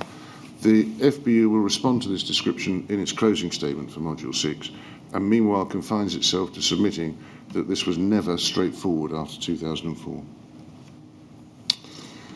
The essential point which the FBU seeks to make about this process is that the work of reviewing GRA 3.2 was effectively delegated to the LFB and conducted in isolation from the work being done in other parts of the country, including the work being done in CFO's southeast region by Dr. Paul Grimwood on the Rice mnemonic and on the Proforma Kent SOP. The FBU does not endorse the Kent approach, which presents real challenges to the health and safety of firefighters and residents, in particularly vulnerable residents, but recognises that it is worthy of consideration, research and development at a national level in consultation with other brigades, responsible persons, the FBU and others. Until the Chairman's recommendations in Phase 1, there was no national research into the vexed question of when and how to evacuate a high-rise residential building involved in fire, or how to shift from stay put to evacuation. 4 years and 4 months since the fire, the research remains incomplete, and national guidance is still awaited. Yet, Watch Manager Dowden and Assistant Operations Manager Norman, two relatively junior officers, are criticised for failing to solve the problem in the harrowing circumstances of the tragedy. I'll turn briefly now to the dearth of national guidance over 10 to 15 years preceding the fire. After the Fire and Rescue Services Act of 2004, there was a general dearth of national guidance on important matters affecting fire and rescue services and responsible persons, including social housing providers across the country. In Module 6, the FB asks the inquiry to note this lack of such national guidance, whether under Section 21 of the Fire and Rescue Services Act 2004, by the Chief Fire and Rescue Advisor, under the Fire Safety Order, or otherwise on problems facing fire and rescue services and social housing providers on the following issues. A, communications on and with the incident ground. The increasing prevalence of rain screen cladding systems and knowledge of the associated risks on existing, often old, high-rise residential buildings. On the increasingly prevalent breaches of compartmentation in existing high-rise residential buildings. On the recommendations to retrofit sprinklers. On the requirements for responsible persons to prepare evacuation plans, especially PEEPs. And on the various recommendations made by coroners and other proper authority following earlier tragedies, including, of course, the retrofitting of sprinklers, as well on how to handle FSG calls and when and how to revoke stay put and take steps to evacuate high-rise residential buildings involved in fire. The FBU submits the picture which will emerge is one of delegation without either the provision of any additional resources or warnings that additional resources would be needed to bear the increased burden. Taking just one example, there is an obvious disconnect between government policy imposing austerity cuts on the LFB leading to staff reductions and station closures, while simultaneously expecting operational crews to train for and undertake substantially more wide-ranging and extensive Section 72D visits and risk assessments. I'll turn briefly to the Lacanau recommendations. The inquiry is investigating what became of these recommendations, both at a national level and in the LFB. At the national level, the FBU submits the government largely washed its hands of fire safety and of the recommendations, passing them on to local fire and rescue services and social housing providers, but in the process not giving any guidance as to how they should respond. Your problem was the approach. In reviewing the responses of the LFB, the FBU submits this should be evaluated in the context of the dearth of national guidance, the significantly increased workload and responsibilities of the LFB following the fragmentation of the fire service in 2004, the reduction in resources available to the LFB to carry out these duties, and the priorities being set by central government. We submit that the LFB and the Fire and Rescue Service more generally didn't have the resources to effectively act as a substitute for all the other properly functioning regulatory systems and procedures which ought to have been in place to ensure the safety of the buildings. The FBU will make closing submissions on important matters raised in other call participants' written opening submissions in light of the evidence listed in this module. So before I conclude, the FBU invites the panel I know how much you've got to deal with and the great welter of evidence and so on, and I'm sure this won't be welcome. But if the panel agree that the shortcomings of the control room on the night were largely due to systemic failings, a combination of those and the, if I say failure of the control room staff to overcome those systemic failings in the harrowing circumstances of the fire, but that, as we strongly contend, they did their best in difficult circumstances, then I would ask the panel to review your conclusions, sir, to personally criticise the control room staff. Thank you for your patience. Well, thank you very much, Mr. Seaward. Finally, in just a moment, I think we may need to do a little bit of housekeeping. But when that's been done, we shall hear an opening statement from Mr. Stephen Walsh, Queen's Counsel, on behalf of the London Fire Commissioner.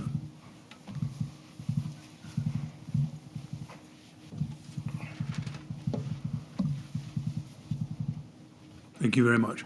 Yes, Mr. Walsh. Thank you very much, sir, and good afternoon. And good afternoon, Ms. Estefan and Mr. Atball. Yes, it is just afternoon.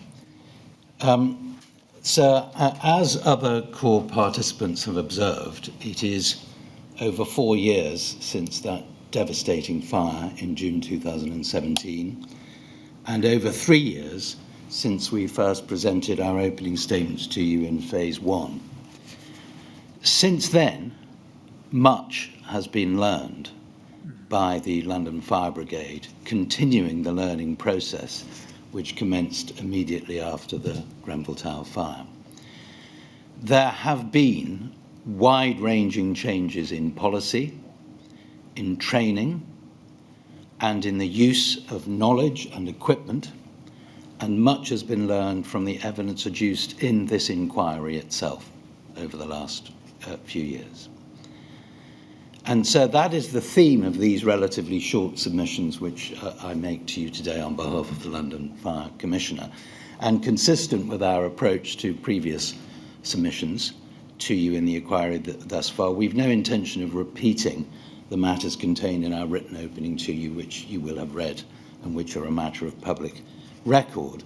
Neither do we intend to engage in counter-argument on the merits of the evidence, whether expert or otherwise, until all of the evidence has been heard in both modules 5 and 6. And as we know, there is much yet to be said by former and present senior LFB witnesses, with the London Fire Commissioner himself last to give evidence. This is, of course, an opening statement, and I make it very clear that we will address the evidence from modules 5 and 6 and the LFB's approach to it, including its stance on key issues, at the appropriate time in closing submissions. But there are certain elements of our various submissions over the last 3 years or so which remain broadly constant. Principal among those is the genuine and pressing commitment to learn hard lessons in order to bring about meaningful change in the interest of public safety. And, importantly, the London Fire Commissioner's acceptance of the criticisms which were levelled at the Brigade in your Phase 1 report, as well as the identification of certain shortcomings made by the inquiry's experts during the course of Phase 2 and in their Phase 2 reports. In short, the London Fire Commissioner fully acknowledges his responsibility for the Brigade's operational response to the fire in June of 2017. And so we recognise that assertions of that kind are easy to make and sometimes rather more difficult to evidence. We acknowledge the frustration felt, for example, by BSR Team 2 when they say, quote, "We have heard the mantra of lessons learned too often in this inquiry." But on the occasions we have addressed you about the work which the London Fire Brigade has been doing since 2017 and particularised certain elements of it, that has not been the idle recitation of a mantra. On the contrary, the work which the London Fire Commissioner has driven and continues to drive represents the most fundamental and far-reaching review and reform of the LFB in generations. It is no exaggeration to say that. It is multifaceted, and at its heart is a searching review of the culture of the brigade and the ability to identify the need for change and commit to it. And so, sir, I hope in the circumstances you will understand if we devote the time available in this oral opening, as we did to a lesser degree in the Module 5 opening, to the question posed in your Phase 1 report, whether and to what extent the LFB can be said to be a learning organisation following the fire in June 2017, as well as before it, since it is a key question for consideration in Module 6. And that is especially important since, understandably, the inquiry and its experts have concentrated on LFB structure, processes, policy and procedure before the fire in 2017. I mean, that's entirely understandable. But there is a need, we say, in the public interest, for there to be an understanding of the LFB's current position 4 years on, following a raft of fundamental changes. As the LFC said in his Phase 1 evidence, large organisations must always learn and be prepared to do so continuously, which is a view shared by former holders of the Commissioner's role. That, of course, must be so, but there are certain defining moments in time, often marked by significant and sometimes catastrophic events, which should and do prompt very deep and far-reaching introspection from a corporate organisational perspective. The Grenfell Tower fire was a shattering example of such a moment. Indeed, the most consequential for fire and rescue services and the residents of high-rise buildings since at least the Second World War, as we know. And that is why the LFB's process of learning has involved intense self-analysis, not only of high-rise operational policy and procedure, but of the corporate culture and structure of the brigade, its management processes, efficiency and quality assurance, and so on. By conducting such a penetrating analysis of the brigade's culture and structure and bringing about beneficial change, the London Fire Commissioner is strongly of the view that matters of operational policy, training, information gathering, and the use of equipment which cascade from the broad culture and corporate makeup of the brigade will benefit equally in terms of efficiency and effectiveness. That process of introspection and resultant change has been informed, among other things, by the brigade's own safety learning review, but also by this inquiry itself and through its experts, by casting light on matters such as modern developments in the use of construction materials and the increasing complexity of design systems for insulation and cladding, the development of digital and other methods of communication, and so on. That's just to give two examples of a much bigger picture. And I ought to make clear that for the present, the major reforms which are underway at the LFB are by no means a comment or judgment on former governance and management of the brigade or of fire and rescue services nationally, because those are issues for separate determination. I'm talking now about lessons which have been learned. So, as I have said, the work being undertaken by the London Fire Brigade and very much led by the London Fire Commissioner begins with the culture and corporate structure of the brigade, which involves fundamental reconsideration of the brigade's own governance and processes. As Module 5 witnesses have explained, the brigade is a large and complex organisation operating in a similarly complex environment. That complexity may have resulted in restricted flexibility in identifying and bringing about change where change is necessary. And therefore, there is clearly a need to ensure the organisation is capable of delivering the necessary cultural shift and address barriers to change where they exist. That is reflected within the brigade in the creation of the role of Director for Transformation, who is developing and implementing the capabilities and capacity that the brigade needs to deliver sustainable change across the organisation. And these capabilities that I refer to include a more effective corporate risk management approach, coupled with the introduction of a business assurance framework to assure that the risks to the brigade's priorities are being managed effectively and are being monitored. A greater emphasis on performance improvement rather than just reporting, and the introduction of a portfolio approach to project and programme management to support the delivery of change more effectively. It sounds a little bit, as I speak it, like management speak a little bit, but I can assure you it isn't. It's the most effective way of expressing it, and I'll give further examples in a moment. And also the need to ensure the effectiveness of its improvement activities in a real and not simply numerical or statistical sense. We've heard evidence about that during the course of Module 5.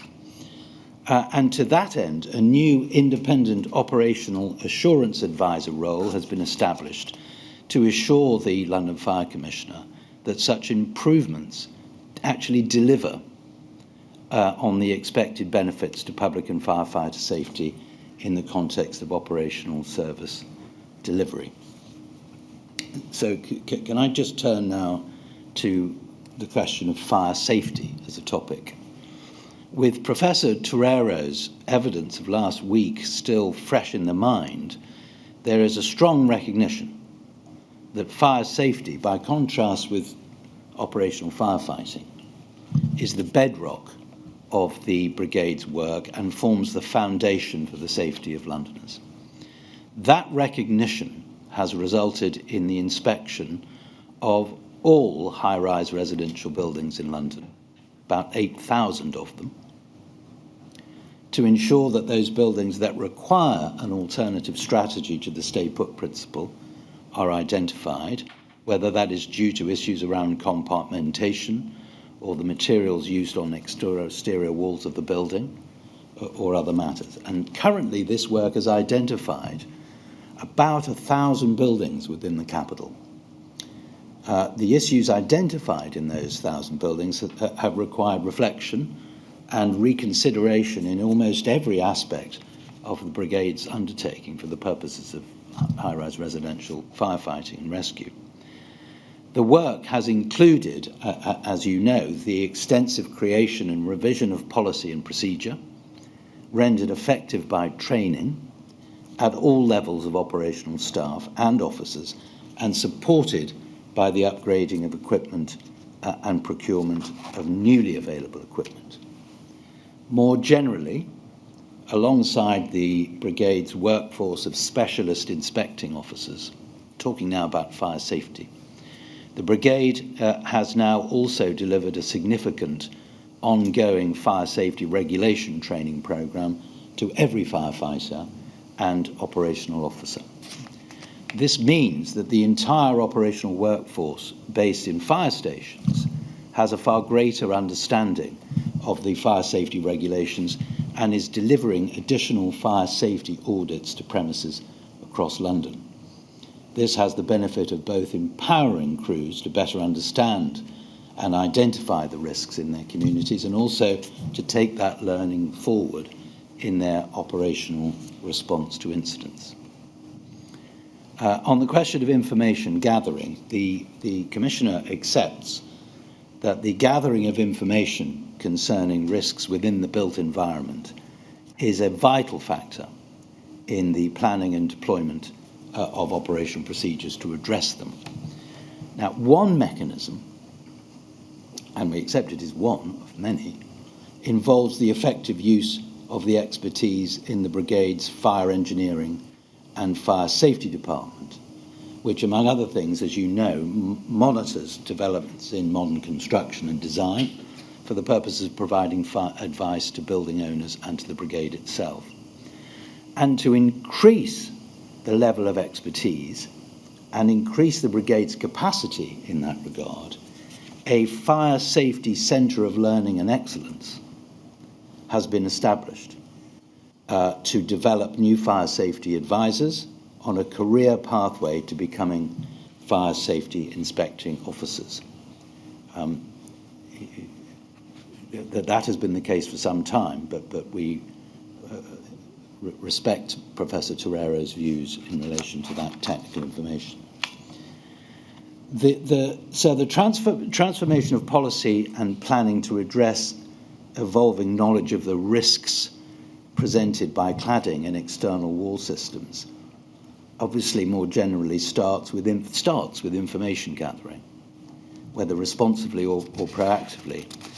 And the LFB's duty to gather information for the purposes of its statutory functions is, we accept, a broad one under the terms of Section 7.2d and subsection 1 of the Fire and Rescue Services Act 2004. It was a point, so we noted, which you made in an intervention in relation to one of the witnesses who was giving evidence, that 7.2d as a duty is a very broad one.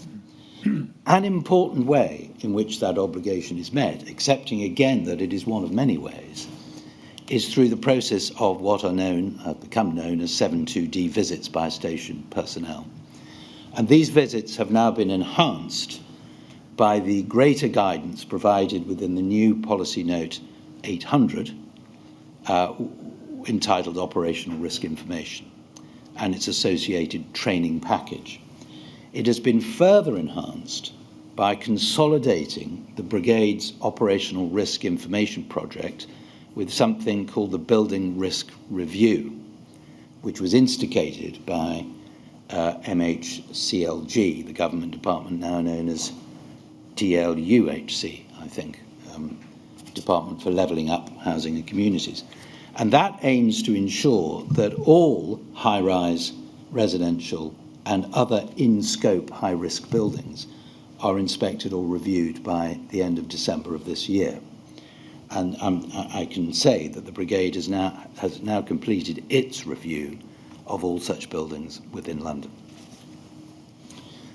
The additional fire safety training for all operational staff, which we touched upon a moment ago, even if not as extensive as Professor Torero proposes, and you will recall our submissions about the practicality of that in our Module 5 opening, it is nonetheless recognition by integrating fire safety training alongside current incident response training for operational crews that the Brigade is better than able to identify, deal with regulation and response to to the highest risk buildings. I say highest risk, high-rise comes within it, depending upon how it is constructed, how it is maintained, and so on and so forth. And that enables crews to develop a more holistic understanding of the environment that they are operating in. That is a program that has been in train for some time now. And another example which emerges from Professors Torero and Johnson's evidence in connection with incident communications generally, particularly Professor Johnson, of course, and more specifically around the identification and testing of those buildings that may present communications issues during 7.2D visits. To address this and the broader points made by Professor Johnson, the Brigade has embarked on a fundamental review of its approach to incident communications with the aim of adopting the more systemised approach advocated by Professor Johnson in his expert report, addressing matters of policy, training, contingency plans, and the development of a safety case, which he spoke of, and that is important, as part of new incident communication strategy. And to develop that and deliver, because one can develop it, but one must deliver it, new strategy, the Brigade has recognised it needs to look beyond its own expertise and experience, and has already engaged military colleagues to provide expert assistance, and will continue to try and identify others, including potentially Professor Johnson, who can provide relevant expertise to assist in delivering improvements in this area.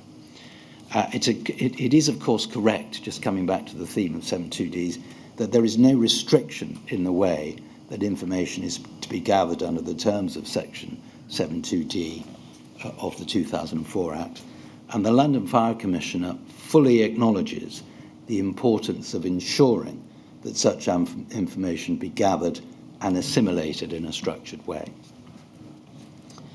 In that regard, we would, if you don't mind, remind you of our opening submissions for Module 5, in which the review and assurance of the Brigade's risk information gathering policy note 800, which I've already mentioned, is addressed, as is the work of the Operational Risk Information Project, which has resulted in teams from the Fire Safety Department, fire stations, and ICT, Information Communications Technology, working closely together to share data and more efficiently deliver the project outcomes.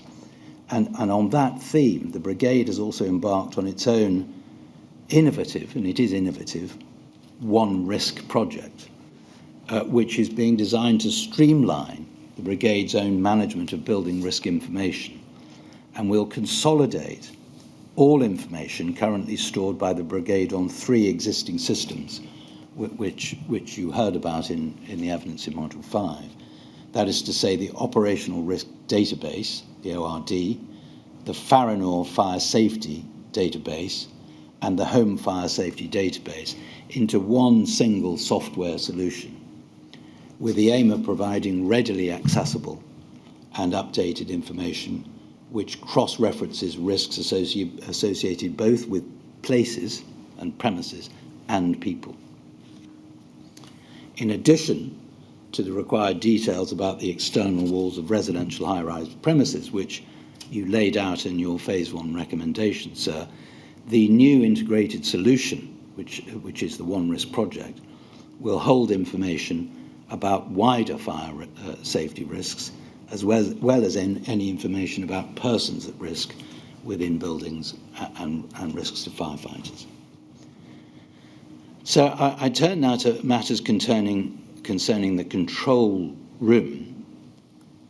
As we know, on the night of the fire, the control room had to deal with more fire survival calls on that one night than it had done collectively for the whole of the previous 10 years. I'm not pausing dramatically there, I'm just pausing just to take that information in. And there is no question but that, as you said in the Phase 1 report, that the control room was overwhelmed on that night. That alone, we say, is an illustration of the major challenges which any control room would face in the event of a total failure, as happened at Grenfell Tower, of all fire safety measures pretty well in a residential high-rise building which is not designed or equipped to facilitate simultaneous evacuation. That's a fact, but Fire and Rescue Services of the LFP have to try and find a way of meeting those challenges. And that is what is happening at the moment. And before I talk about that, can I just echo Mr. Seaward's comments on behalf of the Fire Brigades Union about any suggestion that control officers on the night of the Grenfell Tower fire in any way lacked concern for the people they were taking calls from. Anyone who heard their evidence in phase one, they came here to give evidence, would know that they were dealing with a substantial number of harrowing calls, that they did their best in extremely difficult circumstances. And if there are failings, it is not of those individuals. They would be systemic. And the London Fire Commissioner is very firm about that. Of course, certain Module 6 witnesses had key roles on the night of the fire itself. In particular, Joanne Smith, who gave lengthy evidence to the inquiry in phase one, has been appointed to the newly created role, this is, of Deputy Assistant Commissioner of Control and Mobilising. And she holds responsibility for the daily management of control and reports directly to the Assistant Commissioner and Head of Department for Operational Resilience and Control, who is Assistant Commissioner Jonathan Smith. And so you may be aware that in his Rule 9 statement at paragraphs 50 to 55, AC Smith describes a number of refresher training phases which control staff underwent between 2018 and this year, including training on the Brigade's new and revised policies on fire survival guidance and high-rise firefighting. He also emphasises that FSG, fire survival guidance, is now one of the core competencies under the development and maintenance of operational professionals and the DAMOP framework, which you heard about in Module 5. And that acquisition training has been developed into FSG refresher training under DAMOP and will be provided to all control staff annually, every year, as refresher training.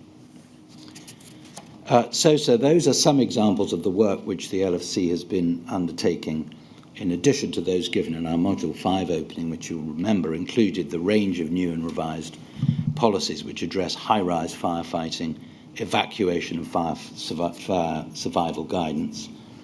In relation to high-rise evacuation, voluminous face-to-face theory training program has been delivered to about 4,500 staff in the course of a year during the COVID pandemic, and much of it being during lockdown, and the acquisition of new and additional equipment, including a fleet of new aerial appliances, groundbreaking remote drone capability for observation, and of course the use of smoke hoods across the brigade to protect residents when escaping through toxic environments. There has also been a move to digital fire ground communications, which is in an advanced stage of acquisition, and of course the ongoing and constant review, even of new policy, which must remain under review at all times, relevant to high-rise firefighting. And here, it may sound, this may seem a little out of place, but it's something that I feel as though I should remind you of, if I may, as an aside, in relation to high-rise firefighting policy. Just to avoid any misunderstanding of operational policy before the Grenfell Tower fire, that high-rise training and knowledge of the importance of compartmentation and the risks when it fails pre-existed in brigade policy and training. There was training for that.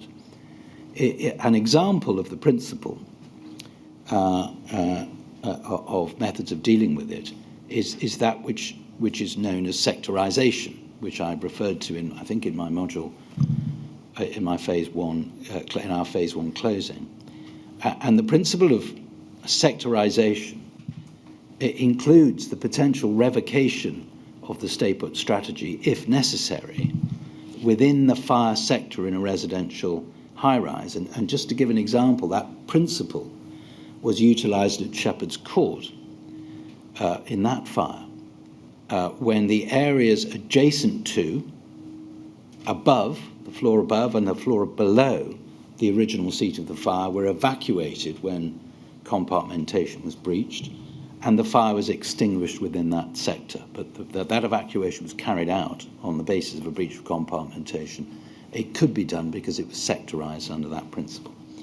But that, of course, is in stark contrast to the sheer scale and rapidity of the Grenfell Tower fire and the major challenges, of course, caused where the entire building is wholly compromised and therefore is not capable of being sectorised. So in conclusion, the London Fire Brigade intends to provide in writing to the inquiry a more detailed account. It's not a Rule 9 or a statement, it's a document that will be provided to the Home Office, and certainly the inquiry should have it, account of the work which has been undertaken by the Brigade, both as to the progress in meeting your Phase 1 recommendations and more broadly to address the continuing work which has been undertaken to address the issues which have emerged during Phase 2. It is expected that this will inform questions which Counsel to the inquiry will wish to put to the London Fire Commissioner concerning the extent to which the LFB can be said to have learned meaningful lessons both before and following the fire. For the present, it is important to make it very clear indeed that the bereaved survivors and residents who remain for the LFB central at all times to this inquiry are entitled to see real and meaningful strides towards learning the lessons which must be learned from this tragedy. And rest assured that the London Fire Commissioner regards this work as his top priority, committing substantial resources to the process to ensure that it is progressed with vigour. So those are my opening submissions.